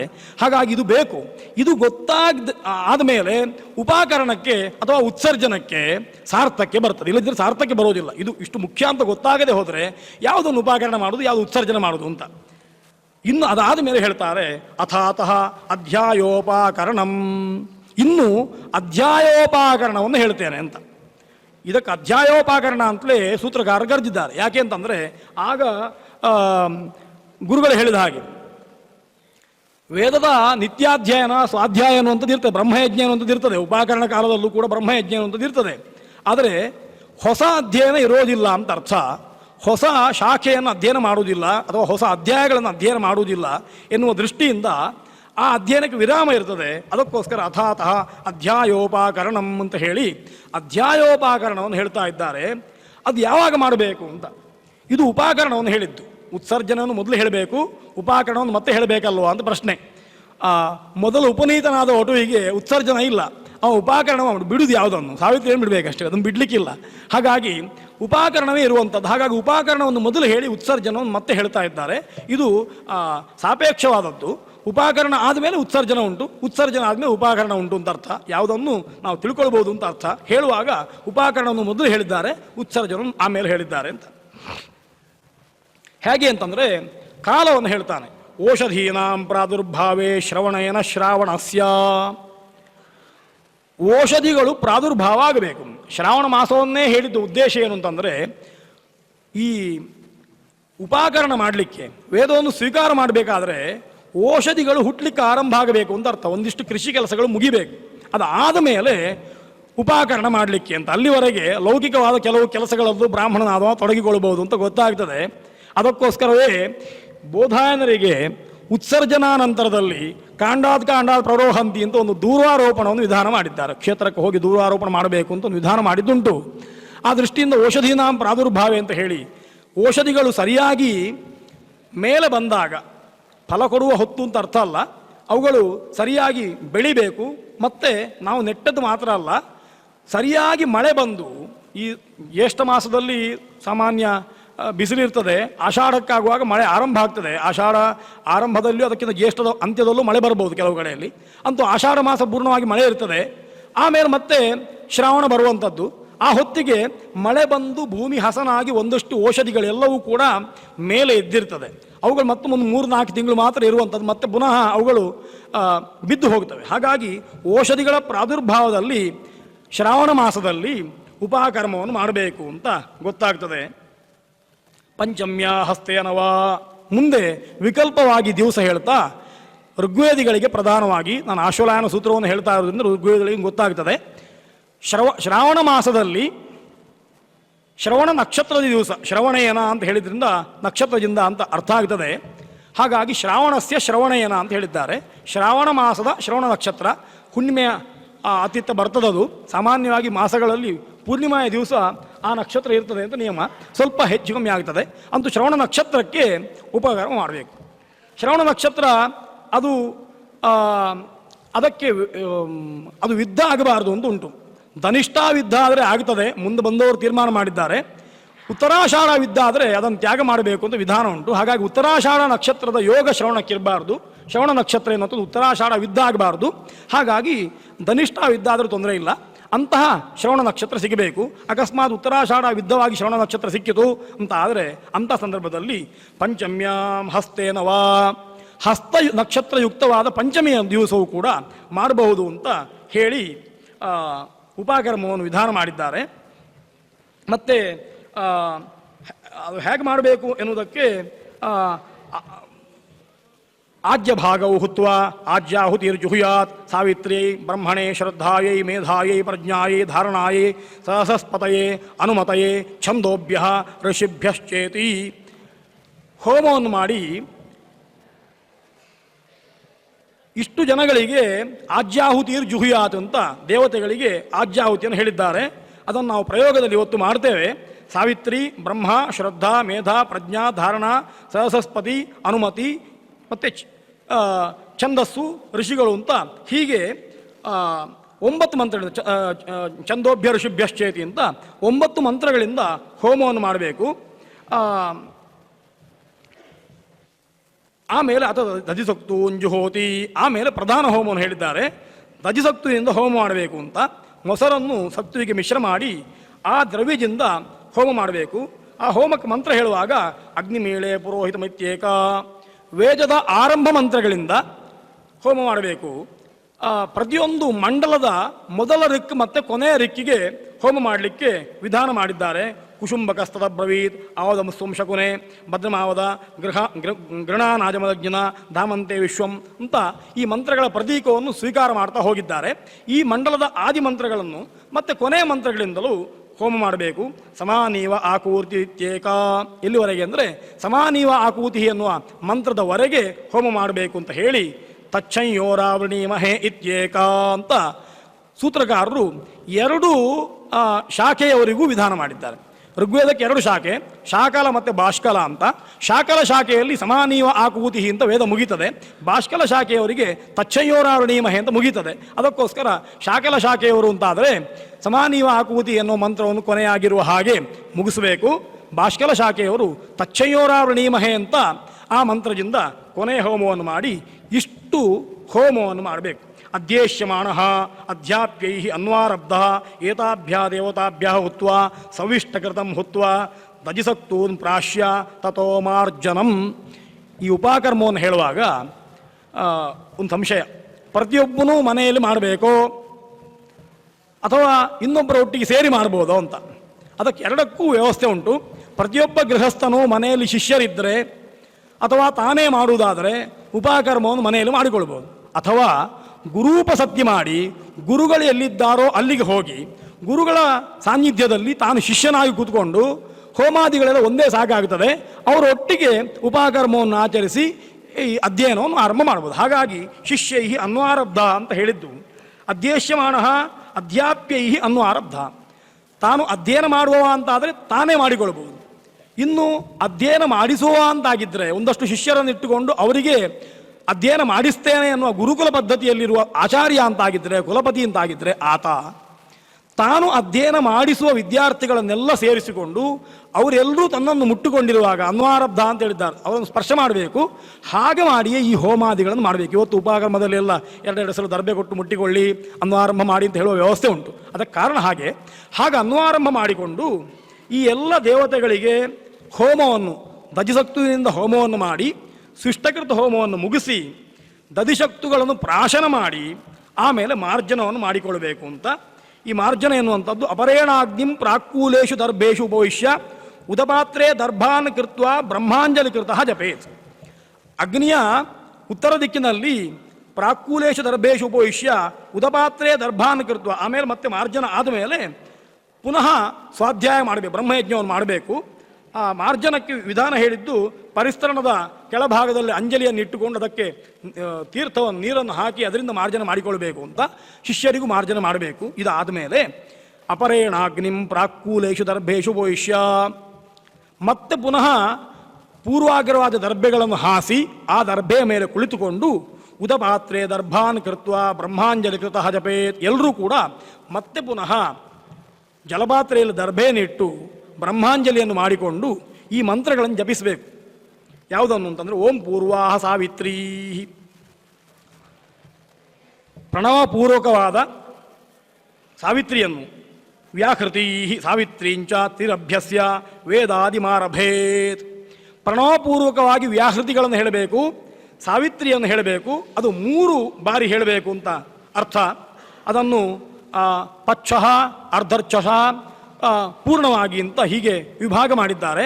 ಅವುಗಳನ್ನು ಅಧ್ಯಯನ ಮಾಡುವ ಕ್ರಮದಿಂದ 3 ಬಾರಿ ಪ್ರಣವವ್ಯಾಹೃತಿ ಪೂರ್ವಕವಾದಂತಹ ಸಾವಿತ್ರಿಯನ್ನು ಹೇಳಿ ವೇದಾದಿ ಮಾರಭೇತ್, ವೇದಾದಿ ಮಂತ್ರಗಳನ್ನು ಆರಂಭ ಮಾಡಬೇಕು. ಇದು ಉಪಾಕರಣ ಅಂದರೆ ಉತ್ಸರ್ಜನವನ್ನು ಮತ್ತೆ ಹೇಳ್ತೇನೆ. ಉಪಾಕರಣ ವೇದವನ್ನು ಸ್ವೀಕಾರ ಮಾಡುವ ಕ್ರಮ ಹೀಗೆ ಅಂತ. ಅಂದರೆ ನಾವು ಬಿಟ್ಟಿದ್ದೇವೆ ವೇದವನ್ನು, ಆಮೇಲೆ ಸ್ವೀಕಾರ ಮಾಡಬೇಕು. ತಥೋತ್ಸರ್ಗೆ ಷಣ್ಮಾಸಾನಧೀತ, ತಥಾ ಉತ್ಸರ್ಗೆ ಅಂತ. ಉತ್ಸರ್ಗದಲ್ಲೂ ಉತ್ಸರ್ಜನದಲ್ಲೂ ಈ ಎಲ್ಲ ಕೆಲಸಗಳನ್ನು ಮಾಡಬೇಕು ಅಂತ ಗೊತ್ತಾಗ್ತದೆ. ತಥೋತ್ಸರ್ಗೆ ಅಂತ ಹೇಳಿದ್ದಾರೆ. ಷಣ್ಮಾಸಾನ್ ಅಧೀತ, ಆಮೇಲೆ 6 ಮಾಸಗಳನ್ನು ಶ್ರಾವಣ, ಭಾದ್ರಪದ, ಆಶ್ವಯುಜ, ಕಾರ್ತಿಕ, ಪುಷ್ಯ ಎನ್ನುವಂಥ ಮಾರ್ಗಶೀರ್ಷ, ಪುಷ್ಯ ಎನ್ನುವ 6 ಮಾಸಗಳು. ಮಾಘಕ್ಕೆ ಪುನಃ ಆಗುವಾಗ ಮತ್ತೆ ಉತ್ಸರ್ಜನ ಆರಂಭ ಆಗ್ತದೆ. ಮಾಘ ಮಾಸದಲ್ಲಿ ಉತ್ಸರ್ಜನೆ ಹೇಳಿದ್ದಾರೆ. ಕೆಲವರ ಪಕ್ಷ 5.5 ಮಾಸಗಳು ಅಂತುಂಟು, ಕೆಲವರ ಪಕ್ಷ 6 ಮಾಸ ಅಂತುಂಟು. ಅದು ಶಾಖಾಂತರ ವಿಷಯ ಅಂತ ನಿರ್ಣಯ ಮಾಡಿದ್ದಾರೆ. ಅಂತೂ 6 ಮಾಸಗಳ ಪರ್ಯಂತ ಅಧ್ಯಯನ ಮಾಡಬೇಕು. ಯಾವುದು ಅಧ್ಯಯನ ಅಂತ ಕೇಳಿದರೆ ಸ್ವಶಾಖೆಯ ಉಳಿದಂತಹ ಎಲ್ಲ ಅಧ್ಯಾಯಗಳ ಅಧ್ಯಯನ ಮಾಡಬೇಕು. ಬೇರೆ ಅಧ್ಯಯನ ಮಾಡಲಿಕ್ಕಿಲ್ಲ ಈ ಹೊತ್ತಿಗೆ, ಶಾಖೆ ಮಾತ್ರ ಅಧ್ಯಯನ ಮಾಡಲಿಕ್ಕೆ. ಬೇರೆ ಅಧ್ಯಯನ ಆದ ಅಧ್ಯಯನದ ಮನನ ಮಂಥನಗಳಿರ್ತದೆ ಹೊರತು ಹೊಸದಾಗಿ ಯಾವುದನ್ನು ಅಧ್ಯಯನ ಮಾಡಲಿಕ್ಕಿಲ್ಲ. ಹಾಗಾಗಿ 6 ತಿಂಗಳು ಪೂರ್ಣವಾಗಿ ವೇದವನ್ನು ಅಧ್ಯಯನ ಮಾಡಬೇಕು ಅಂತ ಗೊತ್ತಾಗ್ತದೆ. ಅದಷ್ಟು ಗಟ್ಟಿಯಾಗಿ ಮಾಘ ಮಾಸ ಬಂದ ಕೂಡಲೇ ಸ್ವಲ್ಪ ಚಳಿ ಶುರುವಾಗ್ತದೆ. ಈ ಚಳಿ ಆರಂಭ ಆದ ಕೂಡಲೇ ನಮ್ಮಲ್ಲಿ ಚಳಿ ಹಿಡಿಯೋದು ಅಂತುಂಟಲ್ಲ, ಹಾಗೆ ಸ್ವಲ್ಪ ಜಾಮಿತಾ ಬರ್ತದೆ, ಸಾಕು ಅಂತ ಕಾಣ್ತದೆ. ಆ ಹೊತ್ತಿಗೆ ಉತ್ಸರ್ಜನ ಮಾಡಿ ಅಂತ ಇದನ್ನು ತುಂಬ ಸುಂದರವಾಗಿ ಹೇಳಿದ್ದಾರೆ. ಅಂದರೆ ಸೂತ್ರಕಾರರ ವ್ಯವಸ್ಥೆ ಯಾವ ಸಂಶಯವೂ ಇಲ್ಲ. ಆಯಿತು, ಸಂಶಯ ಬರುವುದು ಮತ್ತೆ ಯಾವಾಗ ಅಂತಂದರೆ ಇನ್ನೊಮ್ಮೆ ಸೂತ್ರ ನೋಡಿದಾಗ, ಆಗ ಮತ್ತೆ ವ್ಯಾಖ್ಯಾನಕಾರ ಪ್ರವೇಶ ಮಾಡ್ತಾರೆ. ವ್ಯಾಖ್ಯಾನ ನೋಡ್ಲಿಕ್ಕೆ ಹೋದರೆ ಆ ಸಂಶಯ ಕೊನೆಯವರೆಗೂ ಉಳಿಯುವುದಿಲ್ಲ. ಹಾಗೆ ಧರ್ಮಶಾಸ್ತ್ರ ಎಲ್ಲ ಗ್ರಂಥಗಳ ವ್ಯವಸ್ಥೆ ಹಾಗೆ. ಸೂತ್ರವನ್ನು ನೀವು ನಿಸ್ಸಂಶಯವಾಗಿ ಅರ್ಥ ಮಾಡಿಕೊಂಡ್ರೆ ಇದೇ ವ್ಯವಸ್ಥೆಯಲ್ಲಿ ಹೋಗ್ತದೆ. ಇದರಲ್ಲಿ ಯಾವ ಸಂಶಯವಿಲ್ಲ, ಆರಾಮದಲ್ಲಿ ಹೋಗ್ಬೋದು. ತುಂಬ ಒಳ್ಳೆಯ ಜೀವನ ಅಂತ ಕಾಣ್ತದೆ. ಬೇರೆ ಯಾವುದನ್ನು ಮಧ್ಯದಲ್ಲಿ ಹೇಳಿಲ್ಲ. ಇಷ್ಟೇ ವೇದ ಅಧ್ಯಯನ ಮಾಡ್ತಾ ಮಾಡ್ತಾ ಹೋಗಿ. ಸಮಾವೃತ್ತ ಬ್ರಹ್ಮಚಾರಿ ಕಲ್ಪೇನ. ಈಗ ಇನ್ನೊಂದು ವ್ಯವಸ್ಥೆ. ಹೌದಪ್ಪ, ಬ್ರಹ್ಮಚಾರಿಗೆ ಹೇಳಿದರು, ಸ್ನಾತಕನಿಗೆ ಹೇಗೆ, ಗೃಹಸ್ಥನಿಗೆ ಹೇಗೆ. ಗೃಹಸ್ಥನೂ ಕೂಡ ಅಧ್ಯಯನ ಕಾಲದಲ್ಲಿ ಬ್ರಹ್ಮಚಾರಿ ಕಲ್ಪೇನ ಅಂತ ಹೇಳಿದ್ದಾರೆ. ಗೃಹಸ್ಥನಾದವನು ಕೂಡ ವೇದಾಧ್ಯಯನ ಮಾಡುವಾಗ ಬ್ರಹ್ಮಚರ್ಯವನ್ನು ಅನುಷ್ಠಾನ ಮಾಡಬೇಕು ಅಂತ. ಬ್ರಹ್ಮಚರ್ಯ ಅಂತಂದರೆ ಬ್ರಹ್ಮಚಾರಿಗೆ ಯಾವ ನಿಯಮಗಳನ್ನು ಹೇಳಿದ್ದಾರೆ ಅದನ್ನು ಎಲ್ಲವನ್ನೂ ಅನುಷ್ಠಾನ ಮಾಡಬೇಕು ಅಂತ ಅರ್ಥ. ಇಂದ್ರಿಯ ನಿಗ್ರಹವಂತನಾಗಿರಬೇಕು ಅಂತ ಅರ್ಥ. ಯಾಕೆ ಅಂತಂದರೆ ಅವ ವೇದವನ್ನು ಕಲಿತಾ ಇದ್ದ, ಅಭ್ಯಾಸ ಮಾಡ್ತಾ ಇದ್ದಾನೆ. ಅದಕ್ಕೋಸ್ಕರ ಮತ್ತೆ ಬಿಟ್ಟದ್ದು 6 ತಿಂಗಳು. ಆ ದೃಷ್ಟಿಯಿಂದ ವೇದಾಧ್ಯಯನ ಮಾಡುವಾಗ ಬ್ರಹ್ಮಚರ್ಯ ಎನ್ನುವುದಕ್ಕೆ ಅರ್ಥವೇ ವೇದಾಧ್ಯಯನ ಅಂತ.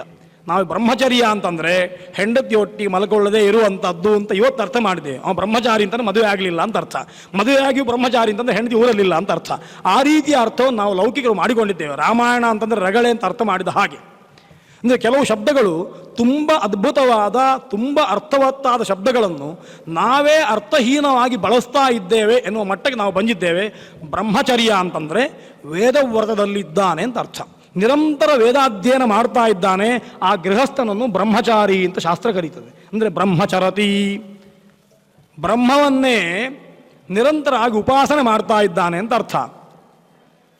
ಹಾಗಾಗಿ ಬ್ರಹ್ಮಚರ್ಯ ಅಂತಂದರೆ ವೇದಾಧ್ಯಯನ ಅಂತ ಅರ್ಥ. ಆ ವೇದಾಧ್ಯಯನವನ್ನು ಮಾಡಬೇಕು ಅಂತ ಅದಕ್ಕೋಸ್ಕರ ಮತ್ತೆ ಪುನಃ ಸಂಶಯ ಬರ್ತದೆ. ಯಥಾ ನ್ಯಾಯ ಮಿತರೇ ಅಂತ ಹೇಳಿ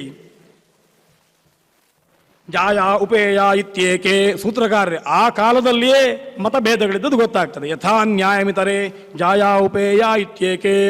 ಪೂರ್ಣವಾದ ಗೃಹಸ್ಥರಿಗೆ ಜಾಯ ಉಪೇಯ, ಪತ್ನಿ ಒಟ್ಟಿಗಿದ್ರೆ ಅವಳನ್ನು ಸ್ವೀಕರಿಸಬಹುದು ಎನ್ನುವಂತಹ ವ್ಯವಸ್ಥೆಯನ್ನು ಕೂಡ ಮತ್ತೆ ಸೂತ್ರಕಾರರೇ ವಿಧಾನ ಮಾಡ್ತಾರೆ. ಅಂದರೆ ವಿಧಿ ಮಾಡುವಾಗ ಪ್ರಧಾನವಾಗಿ ಹೇಳಿ ಆಮೇಲೆ ಮತ್ತೆ ಅದಕ್ಕೆ ಅಪವಾದಗಳನ್ನು ಹೇಳ್ತಾ ಬರ್ತಾರೆ. ಅಂತೂ ನಮ್ಗೆ ಗೊತ್ತಾಗುವಂಥದ್ದು ಏನು ಅಂತಂದರೆ ವೇದಾಧ್ಯಯನ 6 ತಿಂಗಳು ಮಾಡಬೇಕು. ಉಪಕರ್ಮ ಮಾಡಿದ ಮೇಲೆ ಅದಕ್ಕೆಷ್ಟು ಮಹತ್ವ ಉಂಟು ಅಂತ ಗೊತ್ತಾಗ್ತದೆ. ಆ ಮಹತ್ವವನ್ನು ಇದನ್ನು ಹೇಳಿ ಪ್ರಾಜಾಪತ್ಯಂ ತತ್ ಜಾಯಾ ಉಪೇಯ ಇತ್ಯೇಕೆ ಅಂತ ಹೇಳಿದ್ರಿಂದ ಅದಕ್ಕೆ ಕಾರಣ ಕೊಡ್ತಾರೆ. ಪ್ರಾಜಾಪತ್ಯಂ ತತ್ ಅದು ಒಂದು ವ್ರತ, ಪ್ರಾಜಾಪತ್ಯ ಅಂತ ಅದಕ್ಕೆ ಹೆಸರು. ಹಾಗಾಗಿ ಅದನ್ನು ಬಿಡಬಾರ್ದು, ಅದನ್ನು ಕೂಡ ಆ ಕಾಲದಲ್ಲಿ ಅದನ್ನು ಆಚರಿಸಬೇಕು ಅಂತ ಅದಕ್ಕೂ ಒಂದು ನಿರ್ಣಯವನ್ನು ಹೇಳಿ ವಾರ್ಷಿಕಮೇತದಿತ್ಯಾಚಕ್ಷತೆ. ಈ ಕರ್ಮ ಇದು ಕಾಮ್ಯವೋ ನಿತ್ಯವೋ ಅಂತೆಲ್ಲ ಪ್ರಶ್ನೆ ಬರುವಾಗ ನಿತ್ಯ, ಅದನ್ನು ವಾರ್ಷಿಕವಾಗಿ ನಿತ್ಯ, ಸಾಂವತ್ಸರಿಕ ಶ್ರಾದ್ದ ಇತ್ಯಾದಿಗಳು ಹೇಗಿದ್ದಾವೋ ಅದೇ ರೀತಿಯಲ್ಲಿ ನಿತ್ಯ ಅಂತಂದರೆ ಪ್ರತಿದಿನ ಅನುಷ್ಠೇಯ ಅಲ್ಲ, ಸ್ವಾಧ್ಯಾಯ ಪ್ರತಿದಿನ ಅನುಷ್ಠೇಯ, ಉತ್ಸರ್ಜನ ಉಪಾಕರಣ ಎನ್ನುವಂತಹ ಕರ್ಮಗಳು ನಿತ್ಯ ಅಂತಂದರೆ ವಾರ್ಷಿಕವಾಗಿ ನಿತ್ಯ ಅಂತ ಅರ್ಥ. ಪ್ರತಿಯೊಂದು ವರ್ಷವೂ ಕೂಡ ಈ ಹೊತ್ತಿಗೆ ಅವುಗಳನ್ನು ಆಚರಿಸಬೇಕು ಅಂತ ಗೊತ್ತಾಗ್ತದೆ. ಆಮೇಲೆ ಏತಾ ಏವತ ದೇವತಾ ಸ್ತರ್ಪಯತಿ. ಆಮೇಲೆ ಮಧ್ಯಮಾಷ್ಟಕಾಯಾಮ್ ಏತಾಭ್ಯ ದೇವತಾಭ್ಯ ಅನ್ನೇನ ಹುತ್ವ ಅಪೋಭ್ಯವಯಂತಿ. ಇನ್ನು ಉತ್ಸರ್ಜನವನ್ನು ಸೂಕ್ಷ್ಮವಾಗಿ ಹೇಳಿದ್ದಾರೆ. ಉತ್ಸರ್ಜನ ಹೇಗೆ ಮಾಡಬೇಕು ಅಂತ ಕೇಳಿದರೆ 6 ಮಾಸ ಕಳೆದ ಮೇಲೆ ಅಷ್ಟಕಾಯಾಮ್ ಅಂತ ಹೇಳಿ ಅಷ್ಟಕಾ ಶ್ರಾದ್ದವನ್ನು ಮಾಡಲಿಕ್ಕೆ ಯಾವ ದಿವಸ ಹೇಳಿದ್ದಾರೆ ಮಾಘಮಾಸದಲ್ಲಿ, ಆ ದಿವಸ ದೇವತಾಭ್ಯ ಅನ್ನೇನ ಹುತ್ವ ಅಪಹ ಅಭ್ಯವಯಂತಿ, ಉಪಾಕರಣದ ದಿವಸ ಹೋಮಕ್ಕೆ ಧಜಿಸಕ್ತುವನ್ನು ಹೇಳಿದ್ದು. ಅಲ್ಲಿ ತಥಾ ಅಂತ ಹೇಳಿದ್ದಾರೆ, ಉಪಕರ್ಮದ ಹಾಗೆ ಉತ್ಸರ್ಜನವು ಅಂತ. ಮತ್ತು ವಿಶೇಷ ವಿಧಾನ ಮಾಡಿದ್ದಾರೆ, ಉತ್ಸರ್ಜನೆಯ ದಿವಸ ದೇವತೆಗಳಿಗೆ ಅನ್ನೇನ ಹುತ್ವ, ಅವತ್ತು ಚರುಹೋಮವನ್ನು ಹೇಳಿದ್ದಾರೆ. ಇಷ್ಟೇ ವ್ಯತ್ಯಾಸ. ಉತ್ಸರ್ಜನೆಯ ದಿವಸ ಚರುಹೋಮ, ಉಪಕರ್ಮ ದಿವಸ ದಧಿಸಕ್ತು ಹೋಮ ಅಂತ. ಹಾಗಾಗಿ ದೇವತೆಗಳಿಗೆ ಅನ್ನದಿಂದ ಹೋಮಿಸಿ ಅಪಹ ಅಭ್ಯವಯಂತಿ, ಆಮೇಲೆ ಸ್ನಾನ ಮಾಡಬೇಕು ಅಂತ, ಉತ್ಸರ್ಜನೆ ಮಾಡಿಯೂ ಸ್ನಾನ ಮಾಡಬೇಕು ಅಂತ ವ್ಯವಸ್ಥೆ. ಆಮೇಲೆ ಏವ ತದ್ದೇವತಾ ಸ್ತರ್ಪಯತಿ, ಉಪಕರ್ಮದ ಹೊಚ್ಚಿನಲ್ಲಿ ಯಾವ ಯಾವ ದೇವತೆಗಳಿಗೆ ತರ್ಪಣವನ್ನು ಕೊಟ್ಟಿದ್ದೇವೋ ಅವರಿಗೆಲ್ಲ ಪುನಃ ತರ್ಪಣೆಯನ್ನು ಕೊಡಬೇಕು. ಆಚಾರ್ಯಾನ್ ಋಷೀನ್ ಪಿತೃಂಶ, ಆಚಾರ್ಯ ತರ್ಪಣ, ಋಷಿ ತರ್ಪಣ, ಪಿತೃತರ್ಪಣವನ್ನು ಮಾಡಬೇಕು. ಏತದುತ್ಸರ್ಜನಂ, ಇದು ಉತ್ಸರ್ಜನ ಅಂತ ಹೇಳಿ ಸೂತ್ರಕಾರರು ಉತ್ಸರ್ಜನ ಮತ್ತು ಉಪಕರ್ಮಕ್ಕೆ ಒಂದು ವ್ಯವಸ್ಥೆಯನ್ನು ಸೂಚಿಸಿ ಈ ರೀತಿ ಮಾಡಬೇಕು ಅಂತ ವಿಧಾನ ಮಾಡಿದ್ದಾರೆ. ಇದು ಸೂತ್ರಕಾರರು ಹೇಳಿದ್ದು. ಇದರಲ್ಲಿ ಯಾವುದನ್ನು ಬಿಡಲಿಲ್ಲ, ಪೂರ್ಣವಾಗಿ ನಾನು ಅನುವಾದ ಮಾಡಿದ್ದೇನೆ. ಈ ರೀತಿಯ ವ್ರತವನ್ನು ನಿತ್ಯ ಮಾಡ್ತಾ ಇರಬೇಕು, ಪ್ರತಿ ವರ್ಷ ಮಾಡ್ತಾ ಇರಬೇಕು ಅಂತ ಅರ್ಥ. ಹಾಗಾಗಿ ಉತ್ಸರ್ಜನ ಯಾಕೆಪ್ಪ, ಉಪಕರಣ ಗೊತ್ತಾಯ್ತು ನಮಗೆ. ಉತ್ಸರ್ಜನ ಯಾಕೆ 6 ತಿಂಗಳಾದ ಬಿಡುವುದು ಯಾಕೆ ಅಂತಂದರೆ, ಯಾವಾಗ ಬಿಡಬೇಕು, ಹೇಗೆ ಬಿಡಬೇಕು ಅನ್ನೋದಕ್ಕೆ ಬೇರೆ ವ್ಯವಸ್ಥೆಗಳಿದ್ದಾವೆ. ಮಾಘ ಮಾಸದ ಹುಣ್ಣಿಮೆ ಬಂತು, ಮಾಘ ಮಾಸ ಬಂತು. ಆ ಹೊತ್ತಿಗೆ ಈ ಅಧ್ಯಯನ ಮಾಡಿದಂಥ ಛಂದಸ್ಸುಗಳು ಅಧ್ಯಯನ ಮಾಡಿ ಮಾಡಿ ಮಾಡಿ ಹಿಂದೆ ಹೇಳಿದಾಗೆ ಜಾಮಿತಾ ಬಂದಿದೆ. ಯಾತಯಾಮತ ಎನ್ನುವ ದೋಷ ಛಂದಸ್ಸುಗಳಿಗೆ ಬರ್ತದೆ ಅಂತ ನಾವು ಎಣಿಸಿಕೊಳ್ಬೇಕು. ಅವುಗಳಿಗೆ ಬರ್ತದೋ ಇಲ್ಲೋ ಗೊತ್ತಿಲ್ಲ, ಅವು ಬರುವುದಿಲ್ಲ. ಛಂದಸ್ಸು ಯಾವತ್ತೂ ಕೂಡ ಅದು ಯಾತಯಾಮ ಆಗುವುದಿಲ್ಲ, ನಮಗಾಗ್ತದೆ. ಯಾಕೆಂದರೆ ನಮ್ಮಲ್ಲಿರುವ ದೋಷದಿಂದ, ನಮ್ಮಲ್ಲಿರುವಂತಹ ಇಂದ್ರಿಯ ಪೀಡಾದಿಗಳಿಂದ ಅದು ಯಾತಯಾಮ ಅಂತ ಅನ್ನಿಸ್ತದೆ. ಹಾಗೆ ಅನ್ನಿಸುವಾಗ ಒಂದಿಷ್ಟು ಸಮಯ ಅವುಗಳನ್ನು ಬಿಡಬೇಕು. ಬಿಟ್ಟ ಮೇಲೆ ಪುನಃ ಉಪಕರಣ ಮಾಡುವಂಥದ್ದು. ಈ ಬಿಡುವ ಕ್ರಮ ಹೇಗೆ ಅಂತಂದರೆ, ಹಿಂದೆ ಹೇಳಿದ ಹಾಗೆ ದೇವತೆಗಳಿಗೆ ಹೋಮಾದಿಗಳನ್ನು ಮಾಡಿ ಚರುವಿನಿಂದ ಅವರನ್ನು ಸಂಪ್ರೀತಗೊಳಿಸಿ, ಅವರನ್ನು ಪೂಜಿಸಿ, ತರ್ಪಿಸಿ, ಆಮೇಲೆ ಉತ್ಸೃಷ್ಟ ವೈ ವೇದಾಹ ಅಂತ ಉತ್ಸರ್ಜನೆ ಮಾಡಬೇಕು. ನಾವು 3 ಬಾರಿ ಚಪ್ಪಾಳೆ ಹೊಡಿತೇವೆ, ಅವತ್ತು ಗಟ್ಟಿ ಕೇಳೋ ಶಬ್ದ ಅವತ್ತು ಅದೇ. ಅಂದರೆ ಉಪಕರ್ಮಕ್ಕೆ ಎಷ್ಟು ನಾವು ಪ್ರಾಧಾನ್ಯ ಕೊಡ್ತೇವೋ ಅದಕ್ಕಿಂತ ಹೆಚ್ಚು ಉತ್ಸರ್ಜನೆ ಕೊಡ್ತೇವೆ. ಉಪಕರ್ಮ ಆಗುವಾಗ ಶಬ್ದ ಏನಿಲ್ಲ, ಎಲ್ಲ ಚಪ್ಪಾಳೆ ಹೊಡಿತಾರೆ. ಉತ್ಸೃಷ್ಟ ವೈವೇದ ಅಂತ ಸಂತೋಷ ನಮಗೆ. ಉಪಕೃತ ವೈವೇದ ಅಂತ ಹೇಳುವಾಗ ಸಂತೋಷ ಆಗೋದಿಲ್ಲ, ಉತ್ಸೃಷ್ಟ ವೈವೇದ ಅಂತ ಆಗ್ತದೆ. ಅದು ಆಗಬಾರ್ದು. ಉತ್ಸೃಷ್ಟ ವೈವೇದ ಅಂತ ಹೇಳುವಾಗ ದುಃಖ ಆಗಬೇಕು, ಇನ್ನು 6 ತಿಂಗಳು ವೇದಾಧ್ಯಯನವನ್ನು ನಿಲ್ಲಿಸಿದ್ದೇವಲ್ವ ಅಂತ. ಉಪಕೃತ ಅನ್ನೋವಾಗ ಸಂತೋಷ ಆಗಬೇಕು ಅಂತ. ಆಯಿತು, ಉತ್ಸರ್ಜನೆ ಆಯಿತು. ಉತ್ಸರ್ಜನೆ ಆದಮೇಲೆ ಏನು? ಉತ್ಸರ್ಜನೆ ಆದಮೇಲೆ ಒಂದಿಷ್ಟು ಅಧ್ಯಯನ ಮಾಡಲಿಕ್ಕೆ ಹೇಳಿದ್ದಾರೆ. ಹಿಂದೆ ಹೇಳಿದ ಗಾಥಾ, ಕಲ್ಪ, ಪುರಾಣ, ನಾರಾಶಂಸಿ, ಇತಿಹಾಸ ಇವುಗಳನ್ನೆಲ್ಲ ಅಧ್ಯಯನ ಮಾಡಬೇಕು. ಅಷ್ಟೇ ಅಲ್ಲ, ವೇದದ 6 ಅಂಗಗಳು ಶಿಕ್ಷಾ, ವ್ಯಾಕರಣ, ಛಂದಸ್ಸು, ನಿರುಕ್ತ, ಜ್ಯೋತಿಷ, ಕಲ್ಪ, ಈ 6 ಅಂಗಗಳನ್ನು 6 ತಿಂಗಳಿನಲ್ಲಿ ಅಧ್ಯಯನ ಮಾಡಬೇಕು. ಆ ಅಧ್ಯಯನಕ್ಕೋಸ್ಕರ ವಿರಾಮ ಅಷ್ಟೇ ಹೊರತು, ವಿರಾಮ ಅಂತಂದರೆ ನಮಗೆ ರಜೆ ಸಿಕ್ಕಿದ್ದು ನಾವು ಬೇರೆ ಕೆಲಸ ಏನಾದರೂ ಮಾಡುವ ಅಂತ ಅರ್ಥ ಅಲ್ಲ. ಅಧ್ಯಯನ ಒಂದು ಅವಧಿ ಮುಗೀತಷ್ಟೇ, ಮತ್ತೊಂದು ಅವಧಿ ಆರಂಭ ಆಗ್ತದೆ, ಸ್ವಲ್ಪ ಮಧ್ಯದಲ್ಲಿ ವಿರಾಮ ಅಷ್ಟೆ. ಈ ವ್ಯವಸ್ಥೆ ಉತ್ಸರ್ಜನ ಮತ್ತು ಉಪಕರ್ಮಕ್ಕಿರುವಂಥದ್ದು. ಹೀಗೆ ವೇದವನ್ನು ಬಿಡಬೇಕು. ಮತ್ತೆ ಪುನಃ 6 ತಿಂಗಳಾದ ಮೇಲೆ ಶ್ರಾವಣ ಬಂದ ಕೂಡಲೇ ವೇದವನ್ನು ಮತ್ತೆ ಪುನಃ ಉಪಕರಣ ಮಾಡಿ ಅದನ್ನು ಸ್ವೀಕಾರ ಮಾಡಬೇಕು. ಹೇಗೆ ಕಲಿಬೇಕು, ಯಾವ ರೀತಿ ಕಲಿಬೇಕು ಅಂತ ಹೇಳುವಾಗ ಅವುಗಳನ್ನು ಮತ್ತೆ ಒಂದಷ್ಟು ಪರಿಷ್ಕಾರ ಮಾಡಿ ಹೇಳಿದ ಸ್ಮೃತಿ ವಾಕ್ಯಗಳಿದ್ದಾವೆ. ಇದಿಷ್ಟು ನಾನು ಹೇಳಿದ್ದು ಇಲ್ಲಿವರೆಗೆ ಸೂತ್ರದ ವಾಕ್ಯಗಳು.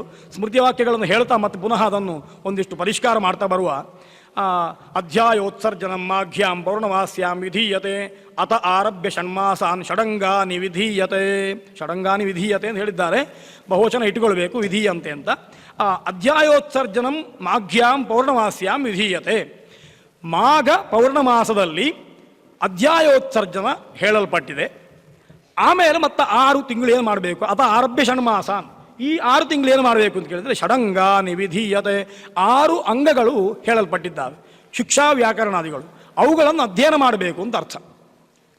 ಅದು ಸರಿಯಾಗ್ತದೆ. ಒಂದೊಂದು ತಿಂಗಳು ಅಧ್ಯಯನ ಮಾಡ್ತಾ ಇದ್ದರೆ ಒಂದೊಂದು ಅಂಶಗಳನ್ನು, ಒಂದೊಂದು ಅಧ್ಯಾಯಗಳನ್ನು ಅಷ್ಟು ಅಧ್ಯಯನ ಮಾಡಲಿಕ್ಕೆ ಆಗ್ತದೆ.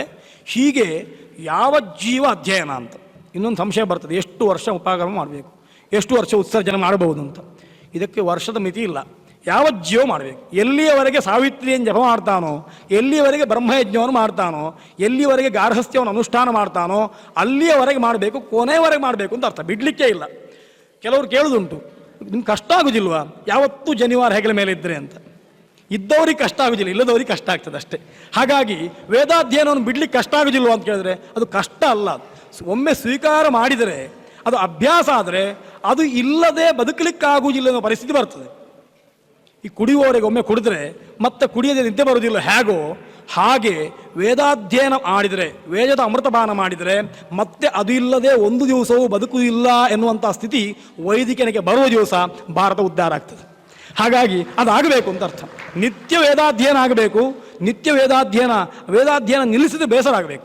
ಆ ರೀತಿ ಬರಬೇಕು. ಅದಕ್ಕೋಸ್ಕರ ಅತ ಆರಭ್ಯ ಷಣ್ಮಾಸಾನ್ ಷಡಂಗಾನಿ ವಿಧೀಯತೆ. ಅವತ್ತಿನಿಂದ ಆರಂಭಿಸಿ 6 ತಿಂಗಳು ಷಡಂಗಗಳ ಅಧ್ಯಯನ ಆಗಬೇಕು. ಉಪಕರ್ಮೋತ್ಸರ್ಜನಂಚ ವನಸ್ಥಾನಮಪೀಷ್ಯತೆ. ಅಧಿಕಾರಿಗಳು ಯಾರು ಅಂತ ಪ್ರಶ್ನೆ. ಹಿಂದೆ ಹೇಳಿದ ಹಾಗೆ ಬ್ರಹ್ಮಚಾರಿ ಅವನಿಗೆ ನೂತನೋಪಕರ್ಮ ಅಂತ ಉಂಟು, ಮುಂದೆ ಬರ್ತದೆ, ಆ ವಿಷಯವು ಸ್ಪರ್ಶ ಮಾಡಬೇಕು ನಾನು. ಹೊಸ ಉಪಕರ್ಮ ಮಾಡುವಂಥದ್ದು, ಉತ್ಸರ್ಜನೆ ಇಲ್ಲ ಅವನಿಗೆ. ಹಾಗಾಗಿ ಉಪಕರ್ಮವನ್ನು ಮಾಡುವಂಥದ್ದು. ಆ ಉಪಕರ್ಮಕ್ಕೆ ದಿವಸಗಳನ್ನು ಹೇಳಿದ್ದಾರೆ, ಮುಹೂರ್ತವನ್ನು ಹೇಳಿದ್ದಾರೆ, ನಾಂದಿ ಶ್ರಾದ್ದವನ್ನು ವಿಧಾನ ಮಾಡಿದ್ದಾರೆ. ನಿತ್ಯ ಉಪಕರ್ಮಗಳಿಗೆ ನಾಂದಿ ಶ್ರಾದ್ದಾದಿಗಳಿಲ್ಲ, ನೂತನೋಪಕರ್ಮಕ್ಕೆ ವಿಧಾನ ಮಾಡಿದ್ದಾರೆ. ಹಾಗೆ ನಾಂದಿ ಶ್ರಾದ್ದಗಳನ್ನು ವಿಧಾನ ಮಾಡಿ ಆ ಬಳಿಕ ಅವ ಮಾಡಬೇಕು ಅಂತ ಉಪಕರಣ ಮಾಡಬೇಕು. ಮುಂದಿನ ಅಧ್ಯಾಯಗಳನ್ನು ಕಲಿತಾ ಹೋಗಬೇಕು ಬ್ರಹ್ಮಚಾರಿ. ಗೃಹಸ್ಥನಾದವನಿಗೆ ಹೇಳಿದ್ದಾರೆ, ಸಮಾವರ್ತನಾದವನಿಗೆ ಹೇಳಿದ್ದಾರೆ, ಅವನು ಮಾಡಬೇಕು. ಈ ಸಮಾವೃತ್ತ ಅಂತ ಹೇಳಿದ್ದಕ್ಕೆ ಪ್ರಶ್ನೆ, ಯಾಕೆ? ಅವನಿಗೆ ನಿಯಮ ಉಂಟು. ಸಮಾವರ್ತನೆ ಮಾಡಿಕೊಂಡು ಯಾರು ಬಂದಿದ್ದಾನೆ, ಸಮಾವರ್ತನೆ ಮಾಡಿಕೊಂಡು ಯಾರು ಬಂದಿದ್ದಾನೆ ಅವನಿಗೂ ನಿಯಮ ಉಂಟು. ಅವನಿಗೆ ಒಂದು ಅವಸ್ಥೆ ಉಂಟು. ಅವನಿಗೆ ಅನಾಶ್ರಮೀ ತಿಷ್ಠತಿ ಅಂತ. ಅವನಿಗೆ ಯಾವ ಆಶ್ರಮ ಅಂತ ಗೊತ್ತಿಲ್ಲ. ಅವ ಬ್ರಹ್ಮಚರ್ಯವನ್ನು ಬಿಟ್ಟಿದ್ದಾನೆ, ಅವನ ಸಮಿತಿಯನ್ನು ಹಾಕಿ ಆಗಿದೆ. ಉಪರಿನಿಹಿತಾಂ ಸಮಿಧಂ ಅಂತ ಅದನ್ನು ಹಾಕಿ ತ್ಯಾಗ ಮಾಡಿದ್ದಾನೆ ಅವನ ಅಗ್ನಿಯನ್ನು. ಮತ್ತೊಂದು ಅಗ್ನಿಯನ್ನು ಪರಿಗ್ರಹ ಮಾಡಲಿಲ್ಲ, ವ್ರತ ವಿಸರ್ಜನೆ ಮಾಡಿದ್ದಾನೆ, ಇನ್ನೊಂದು ಅಗ್ನಿ ಪರಿಗ್ರಹ ಆಗಲಿಲ್ಲ ಅವನಿಗೆ. ಹಾಗಾಗಿ ಅನಾಶ್ರಮ ತಿಷ್ಠತಿ ಅಥವಾ ಅನಗ್ನಿಕ ತಿಷ್ಠತಿ ಅಂತ ಹೇಳಿದ್ದಾರೆ. ಹಾಗಾಗಿ ಅವನಿಗೂ ಉಪಕರ್ಮ ಉಂಟು.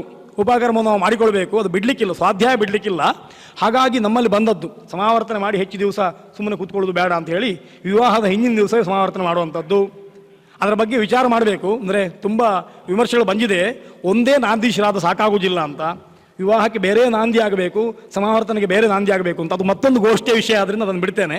ಅಂತೂ ಸಮಾವರ್ತನೆ ಎನ್ನುವಂಥದ್ದು ಒಂದಿಷ್ಟು ಅಧ್ಯಯನ ಮುಗಿಸಿದ ಮೇಲೆ ಕನ್ಯೆ ಸಿಗುವವರೆಗೆ ಸ್ನಾತಕನಾಗಿ ಅವನು ಸ್ವಲ್ಪ ತಿರುಗಾಡಬೇಕು, ಊರು ಸುತ್ತಬೇಕು. ಇಲ್ಲದಿದ್ದರೆ ಅವನಿಗೆ ಲೋಕಜ್ಞಾನ ಬರುವುದಿಲ್ಲ. ಆ ಲೋಕಜ್ಞಾನಕ್ಕೋಸ್ಕರ ಹೇಳಿದ್ದು. ಹಾಗಾಗಿ ಸಮಾವರ್ತನೆ ಮಾಡಿಕೊಂಡವನು ಕೂಡ ಉಪಕರ್ಮ ದಿವಸ ಊರಿಗೆ ಬರಬೇಕು, ಇಲ್ಲದಿದ್ದರೆ ಉಪಕರ್ಮ ಮಾಡಿಕೊಳ್ಬೇಕು ಅಂತ ಅರ್ಥ. ವನಸ್ಥಾನಮಪೀಷ್ಯತೆ. ಗಾರ್ಹಸ್ಥ್ಯವನ್ನು ಬಿಟ್ಟಿದ್ದಾನೆ, ಹೆಂಡತಿ ಮಕ್ಕಳನ್ನು ಊರಿನಲ್ಲಿ ಬಿಟ್ಟು ವಾನಪ್ರಸ್ಥ ಸಾಕು ಅಂತ ಪ್ರಯಾಗಕ್ಕೆ ಹೋಗಿದ್ದಾನೆ ಅಂತಂದರೂ ಕೂಡ ಅವನು ಉಪಕರ್ಮವನ್ನು ಮಾಡಬೇಕು. ಯಾಕೆ ಅಂತಂದರೆ ವೇದವನ್ನು ಬಿಡಲಿಕ್ಕಿಲ್ಲ, ವೇದವನ್ನು ಬಿಡಲಿಕ್ಕೇ ಇಲ್ಲ ಅಂತಾದ್ರಿಂದ ಉಪಕರ್ಮವನ್ನು ಮಾಡಬೇಕು. ವನಸ್ಥಾನಮಪೀಷ್ಯತೆ. ವನಸ್ಥರಿಗೂ ಉಪಕರ್ಮ ಉಂಟು. ಧಾರಣಾಧ್ಯಾಪನಾಂಗತ್ವಾದ್ ಗೃಹಿಣಾಂ ಬ್ರಹ್ಮಚಾರಿಣಾಂ ಪ್ರತ್ಯಬ್ಧಂ ಯದುಪಕರ್ಮ ಸೋತ್ಸರ್ಗಂ ಕ್ರಿಯತೆ ದ್ವಿಜೈಹಿ. ಇದು ಧಾರಣ ಮತ್ತು ಅಧ್ಯಾಪನ. ಉಪಕರ್ಮ ಉತ್ಸರ್ಜನ ಉದ್ದೇಶ ಏನು ಅಂತ ಕೇಳಿದರೆ ನಮ್ಮಲ್ಲಿ ದೊಡ್ಡ ಪ್ರಶ್ನೆ.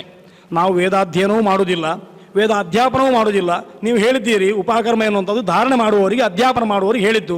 ನಮಗೆ ಯಾಕೆ ಬೇಕು? ನಾವು ಕೇವಲ ಜನಿವಾರ ಹಾಕೊಂಡ್ರೆ ಸಾಕಾಗುವುದಿಲ್ಲ, ಅದಕ್ಕೆ ಪವಿತ್ರ ಆರೋಪಣ ಅಂತ ಮುಂದೆ ಮತ್ತೊಂದು ಸಂಸ್ಕಾರ ಹೇಳಿದ್ದಾರೆ.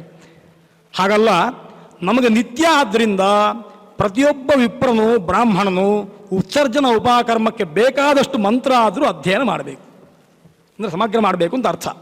ಅದನ್ನು ಮಾಡಬೇಕು. ಅದಕ್ಕೆ ತುಂಬ ಸುಲಭ ಉಂಟು, ಏನು ಕಷ್ಟ ಇಲ್ಲ. ಇವತ್ತೂ ಕೂಡ ಅನೇಕ ಮಠಗಳು, ಅನೇಕ ವೇದ ಗುರುಕುಲಗಳು ದೊಡ್ಡವರಿಗೂ ವಾನಪ್ರಸ್ಥರಿಗೂ ವೇದಾಧ್ಯಾಪನ ಮಾಡಿಸ್ತಾ ಇದ್ದಾವೆ. ವೇದಾಧ್ಯಯನ ತುಂಬ ಜನ, ನನಗೆ ತುಂಬ ಸಂತೋಷ. 60 ವರ್ಷದ ನಂತರ ನಮಗೆ ಆಗಲಿಲ್ಲ, ಹೊತ್ತಿಗೆ ನಾವು ಬ್ಯಾಂಕಿನಲ್ಲಿ ಕೆಲಸಕ್ಕೆ ಸೇರಿದೆವು, ಹೋಟ್ಲಿಟ್ಟೆವು, ಅಥವಾ ಉದ್ಯೋಗಕ್ಕೋಸ್ಕರ ಬೇರೆ ಊರಿಗೆ ಹೋದೆವು ಎನ್ನುವರು ಕೂಡ ಮತ್ತೆ ಪುನಃ ಶಿಖಾದಿಗಳನ್ನು ಧಾರಣೆ ಮಾಡಿ ಪುನಃ ವೇದಾಧ್ಯಯನ ಮಾಡುವವರು ತುಂಬ ಜನ ಇದ್ದಾರೆ. ದೊಡ್ಡ ಸಂತೋಷ.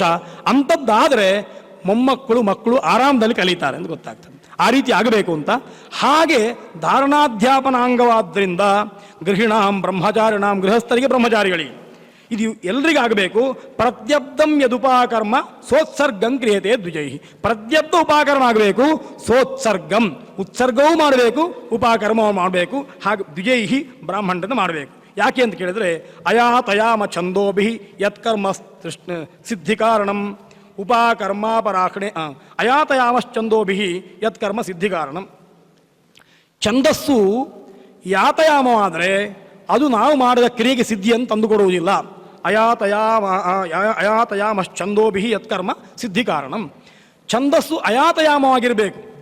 ಹಿಂದೆ ಋಷಿಗಳು ಬ್ರಹ್ಮಚಾರಿಗಳಿಗೆ ಅಥವಾ ಗೃಹಸ್ಥರಿಗೆ ಅನುಗ್ರಹ ಮಾಡುವಾಗ, ಆಶೀರ್ವಾದ ಮಾಡುವಾಗ ಛಂದಾಂಸ್ಯಯಾತಯಾಮಾನಿ, ನಿನ್ನ ಛಂದಸ್ಸುಗಳು ಅಯಾತಯಾಮವಾಗಿರಲಿ ಅಂತ ಅನುಗ್ರಹ ಆಶೀರ್ವಾದ ಮಾಡುವುದು. ನಿನಗೆ ದೇಹಕ್ಕೆ ಸೌಖ್ಯ ಬರಲಿ, ಮನೆಯಲ್ಲಿ ಹೆಂಡತಿ ಮಕ್ಕಳಿಗೆ ಸುಖ ಆಗಲಿ ಅಂತ ಅರ್ಥ ಅಲ್ಲ. ನಿನ್ನ ಅಧ್ಯಯನ ಒಳ್ಳೆ ರೀತಿಯಲ್ಲಿ ಸಾಗಲಿ, ಅಧ್ಯಾಪನ ಒಳ್ಳೆ ರೀತಿಯಲ್ಲಿ ಸಾಗಲಿ, ನೀನು ಅಧ್ಯಯನ ಮಾಡಿದ ಛಂದಸ್ಸುಗಳು ಮರೆತು ಹೋಗದೇ ಇರಲಿ, ಅಯಾತಯಾಮವಾಗಲಿ ಅಂತಲೇ ಆಶೀರ್ವಾದ. ಎಷ್ಟು ದೊಡ್ಡ ಆಶೀರ್ವಾದ! ಹಾಗೆ ಆ ಛಂದಸ್ಸು ಅಯಾತಯಾಮವಾಗದೇ ಇದ್ದದ್ರಿಂದ ಅವುಗಳು ಸಿದ್ಧಿಯನ್ನು ಕೊಡ್ತದೆ. ಇನ್ನೊಂದು ಕಾರಣವನ್ನು ಹೇಳ್ತಾರೆ, ಉತ್ಸರ್ಜನ ಮಾಡಿಕೊಳ್ಳದೇ ಇದ್ದರೆ, ಉಪಾಕರ್ಮ ಮಾಡಿಕೊಳ್ಳದೇ ಇದ್ದರೆ ಆ ವಿಪ್ರ ಏನಾದರೂ ಯಜ್ಞಗಳನ್ನು ಮಾಡಿದ ಅಂತಂದರೆ ಆ ಯಜ್ಞ ಸಿದ್ಧಿ ಆಗುವುದಿಲ್ಲ. ಅದಕ್ಕೋಸ್ಕರ ಪ್ರತಿ ವರ್ಷ ಉತ್ಸರ್ಜನ ಮಾಡಬೇಕು, ಉಪಾಕರಣ ಮಾಡಬೇಕು, ಆಮೇಲೆ ಯಜ್ಞ ಮಾಡಬೇಕು ಅಂತ. ಪ್ರಶ್ನೆ ಬರ್ತದೆ, ಉತ್ಸರ್ಜನ ಆಗಿದೆ, 6 ತಿಂಗಳು ಬಿಟ್ಟಿದ್ದೇನೆ, ಉಪಾಕರ್ಮ ಮಾಡಲಿಲ್ಲ, ಮಧ್ಯದಲ್ಲಿ ಯಜ್ಞ ಮಾಡ್ಬೋದು ಬೇಡ ಅಂತ ಒಂದು ವಾಕ್ಯಾರ್ಥ ಉಂಟು. ಉತ್ಸರ್ಜನ ಆದಮೇಲೆ ಪರ್ಜನ್ಯ ಜಪ ಮಾಡಬೇಕೋ ಬೇಡ ಅಂತ, ಮಾಡುವುದು ಬೇಡ ಅಂತ ಹೇಳಿದ್ದಾರೆ. ಕಾಮ್ಯ ಆದ್ರಿಂದ ಮಾಡುವುದು ಬೇಡ ಅಂತ. ಆದರೆ ನಿತ್ಯವಾದಂತಹ ಯಜ್ಞಗಳನ್ನು ಉತ್ಸರ್ಜನವಾದ ಮೇಲೆ ಮಾಡಲೇಬೇಕು ಅಂತ ಹೇಳಿದ್ರಿಂದ ಯಜ್ಞಗಳನ್ನು ಮಾಡಬಹುದು ಅಂತ ಅರ್ಥ ಆಗ್ತದೆ. ಅದನ್ನು ನಿಷೇಧ ಅಂತ ಇಲ್ಲ, ಅದನ್ನು ಮಾಡಬೇಕು ಅಂತ ಅರ್ಥ. ಆ ರೀತಿಯಲ್ಲಿ ಛಂದಸ್ಸು ಅಯಾತಯಾಮವಾಗದೇ ಇರುವ ದೃಷ್ಟಿಯಿಂದ ಉಪಾಕರ್ಮವನ್ನು ಮಾಡಿಸಿಕೊಳ್ಬೇಕು. ಹಾಗೆ ಉಪಾಕರ್ಮವನ್ನು ಮಾಡಿ ಏನಾದರೂ ಪ್ರಯೋಗಗಳನ್ನು ಮಾಡಿದರೆ ಆ ಪ್ರಯೋಗ ಏನಂತ ಸಿದ್ಧಿಗೆ ಕಾರಣ ಆಗ್ತದೆ ಅನ್ನೋ ದೃಷ್ಟಿಯಿಂದ ಪ್ರತಿಯೊಬ್ಬನು ಮಾಡಬೇಕು ಅಂತ ಗೊತ್ತಾಗ್ತದೆ. ಉತ್ಸರ್ಜನಂಚ ವೇದಾನಾಂ ಉಪಾಕರಣ ಕರ್ಮಚ ಅಕೃತ್ವ ವೇದ ಜಪ್ಯೇನ ಫಲಂ ನಾಪ್ನೋತಿ ಮಾನವ. ಉತ್ಸರ್ಜನೆ ಮಾಡದೆ, ಉಪಾಕರ್ಮ ಮಾಡದೆ ವೇದೋಚ್ಚಾರಣ ಮಾಡಿದರೆ ವೇದೋಚ್ಚಾರಣ ಮಾಡಿದ ಫಲವನ್ನು ಮನುಷ್ಯ ಹೊಂದುವುದಿಲ್ಲ. ಆದ್ದರಿಂದ ಮಾಡಲೇಬೇಕು ಅಂತ ಅದನ್ನು ನಿರ್ಣಯ ಮಾಡಿದ್ದಾರೆ. ಯಜ್ಞೋಪವೀತಂ ಕರ್ತವ್ಯಂ ಶ್ರಾವಣೆ ಗುರುಶುಕ್ರಯೋ ಮೌಢ್ಯೇಪಿ ವಾರ್ಧಕೆ ಬಾಲ್ಯೇ ನಿತ್ಯವತ್ ಕರ್ಮಚೋಜಿತಂ ಅಂತ ಹೇಳಿ, ಇದರ ಒಟ್ಟಿಗೆ ನಾನು ಹೇಳಲೇಬೇಕಾದ ಮತ್ತೊಂದು, ಉಪಾಕರ್ಮ ದಿವಸ ಉಪವೀತ ಧಾರಣೆ ಮಾಡಬೇಕು ಅಂತ. ಬಹುಶಃ ಇನ್ನೊಂದು ಗೋಷ್ಠಿಗಾಗುವಷ್ಟು ವಿಷಯ ಬಾಕಿ ಉಳಿಸಿದ್ದೇನೆ ಅಂತ ಕಾಣ್ತದೆ. ಅಂದರೆ ಯಜ್ಞೋಪವೀತ ಎನ್ನುವಂಥದ್ದು ಅದು ಉಪಾಕರ್ಮದ ಪ್ರಧಾನವಾದ ಅಂಗ. ಅದಕ್ಕೆ 3 ತಂತುಗಳಿರ್ತದೆ. ಆ 3 ತಂತುಗಳು ನಮ್ಮ ಋಣತ್ರಯದ ಸಂಕೇತವಾಗುತ್ತದೆ. ದೇವಋಣ, ಋಷಿಋಣ, ಪಿತೃಋಣವನ್ನು ಅಪಾಕರಣ ಮಾಡಲಿಕ್ಕೆ ನಾನು ನಿತ್ಯ ಉಂಟು ಅಂತ ಸೂಚಿಸಲಿಕ್ಕೋಸ್ಕರ ಆ ತಂತುಗಳಿಗೆ ದೇವತೆಗಳನ್ನು ಹೇಳಿದ್ದಾರೆ.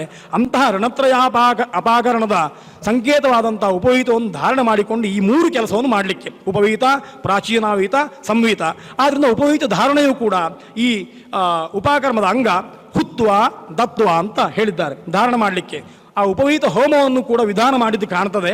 ಅದರ ಬಗ್ಗೆ ಮತ್ತೊಂದು ಚರ್ಚೆ ಆಗಬೇಕು. ಉಪವೀತ ಹೋಮ ಮಾಡಬೇಕೋ ಬೇಡವೋ, ಸಕೃತ್ ಮಾಡುವಂಥದ್ದು, ಎಲ್ಲರದ್ದು ಸೇರಿಸಿ ಮಾಡುವಂಥದ್ದು ಅಂತ ಇತ್ಯಾದಿ ತುಂಬ ವಿಮರ್ಶೆಗಳು, ವಿಚಾರಗಳಿದ್ದಾವೆ. ಅದಕ್ಕಿಂತಲೂ ಹೆಚ್ಚು ತುಂಬ ಸೂಕ್ಷ್ಮವಾಗಿ ನೋಡುವಾಗ ಉಪವೀತವನ್ನು ಹೋಮ ಮಾಡುವುದು ಬೇಡ ಅಂತ ಹೇಳೋರಿದ್ದಾರೆ. ವಸ್ತ್ರವತು ಅಂತ, ಅದನ್ನು ಹೋಮ ಮಾಡಲಿಕ್ಕಿಲ್ಲ ಅಂತ. ಅದರ ಬಗ್ಗೆ ಮತ್ತೊಂದು ವಿಚಾರ ಆಗಬೇಕು. ಹಾಗೆ ಮಾಡಿ ಉಪವೀತವನ್ನು ದಾನ ಮಾಡಿ ಆಮೇಲೆ ಧಾರಣ ಮಾಡಬೇಕು. ಅದಕ್ಕಿಂತ ಮೊದಲು ದರ್ಭ ವಿಷ್ಟರದಲ್ಲಿ ಋಷಿಗಳನ್ನು ಪೂಜಿಸಬೇಕು. ಅದರ ಬಗ್ಗೆ ಅವರು ಹೇಳಿದ್ದಾರೆ. ಎಲ್ಲ ಋಷಿಗಳನ್ನು ಪೂಜಿಸಿ ಋಷಿಗಳ ಅನುಜ್ಞೆಯನ್ನು ಪಡೆದು ಋಷಿಗಳ ಮುಂಭಾಗದಲ್ಲೇ ವೇದೋತ್ಸರ್ಗ, ಋಷಿಗಳ ಮುಂಭಾಗದಲ್ಲೇ ವೇದೋಪಾಕರಣ, ಇದಿಷ್ಟು ಮಾಡಿ ನೆನಪು ಮಾಡಿಕೊಡಬೇಕು. ನೀವು ಉಪದೇಶ ಮಾಡಿದ, ನೀವು ದರ್ಶನ ಮಾಡಿಕೊಂಡ ವೇದವನ್ನು ನಾನು ಬಿಡಲಿಲ್ಲ, ನಾನು ಆ ಮಾರ್ಗದಲ್ಲಿ ಇದ್ದೇನೆ ಎನ್ನುವ ಮೂಲಕ ಋಷಿಗಳಿಗೆ ಒಂದು ಧೈರ್ಯವನ್ನು ನಾವು ಕೊಡಬೇಕು ಅಂತ. ಋಷಿಗಳು ನಮ್ಮಿಂದ ಬಯಸುವುದು ಅಷ್ಟು ಮಾತ್ರ. ಋಷಿಗಳ ಅಪಾಕರಣ ಹೇಗಾಗ್ತದೆ ಅಂತ ಬ್ರಹ್ಮಚರ್ಯ ಮಾಡಿ ವೇದಾಧ್ಯಯನ ಮಾಡುವುದರಿಂದಲೇ ಋಷಿಗಳ ಋಣಾಪಾಕರಣ ಆಗುವುದು. ಹಾಗಾಗಿ ಋಷಿಗಳಿಗೆ ಪ್ರತಿ ವರ್ಷ ಹೇಳಬೇಕು, ನಾವು ನಿಮ್ಮ ಮಾರ್ಗದಲ್ಲೇ ಇದ್ದೇವೆ, ನೀವು ದರ್ಶನ ಮಾಡಿಕೊಂಡ ವೇದ ನಮಗಿನ್ನೂ ನೆನಪುಂಟು. ಅಲ್ಲಿಯವರೆಗೆ ಭಾರತ ಹೀಗೆ ಅದು ಉದ್ಧೃತವಾಗಿ ನಡೀತದೆ, ಉಳಿದವರಿಗೆ ಮಾರ್ಗದರ್ಶಕವಾಗ್ತದೆ. ಆ ದೃಷ್ಟಿಯಿಂದ ಉಪಾಕರ್ಮದ ಬಗ್ಗೆ, ಉತ್ಸರ್ಜನದ ಬಗ್ಗೆ, ಪ್ರಯೋಗದ ಬಗ್ಗೆ ಹೇಳಬೇಕು ಅಂತ ಹೇಳಿದ್ದಾರೆ.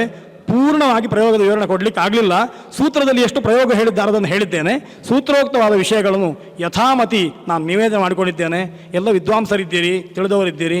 ದೋಷಗಳಿದ್ದರೆ ಅದನ್ನು ಬಿಡಿ, ಗುಣಗಳಿದ್ದರೆ ಸ್ವೀಕಾರ ಮಾಡಿ ಅಂತ ಹೇಳ್ತಾ ನನ್ನ ಉಪನ್ಯಾಸವನ್ನು ಎಲ್ಲರ ಮೂಲಕ ದೇವರಿಗೆ ಅರ್ಪಣೆ ಮಾಡ್ತೇನೆ. ಶ್ರೀಕೃಷ್ಣ ಅರ್ಪಣಮಸ್ತು.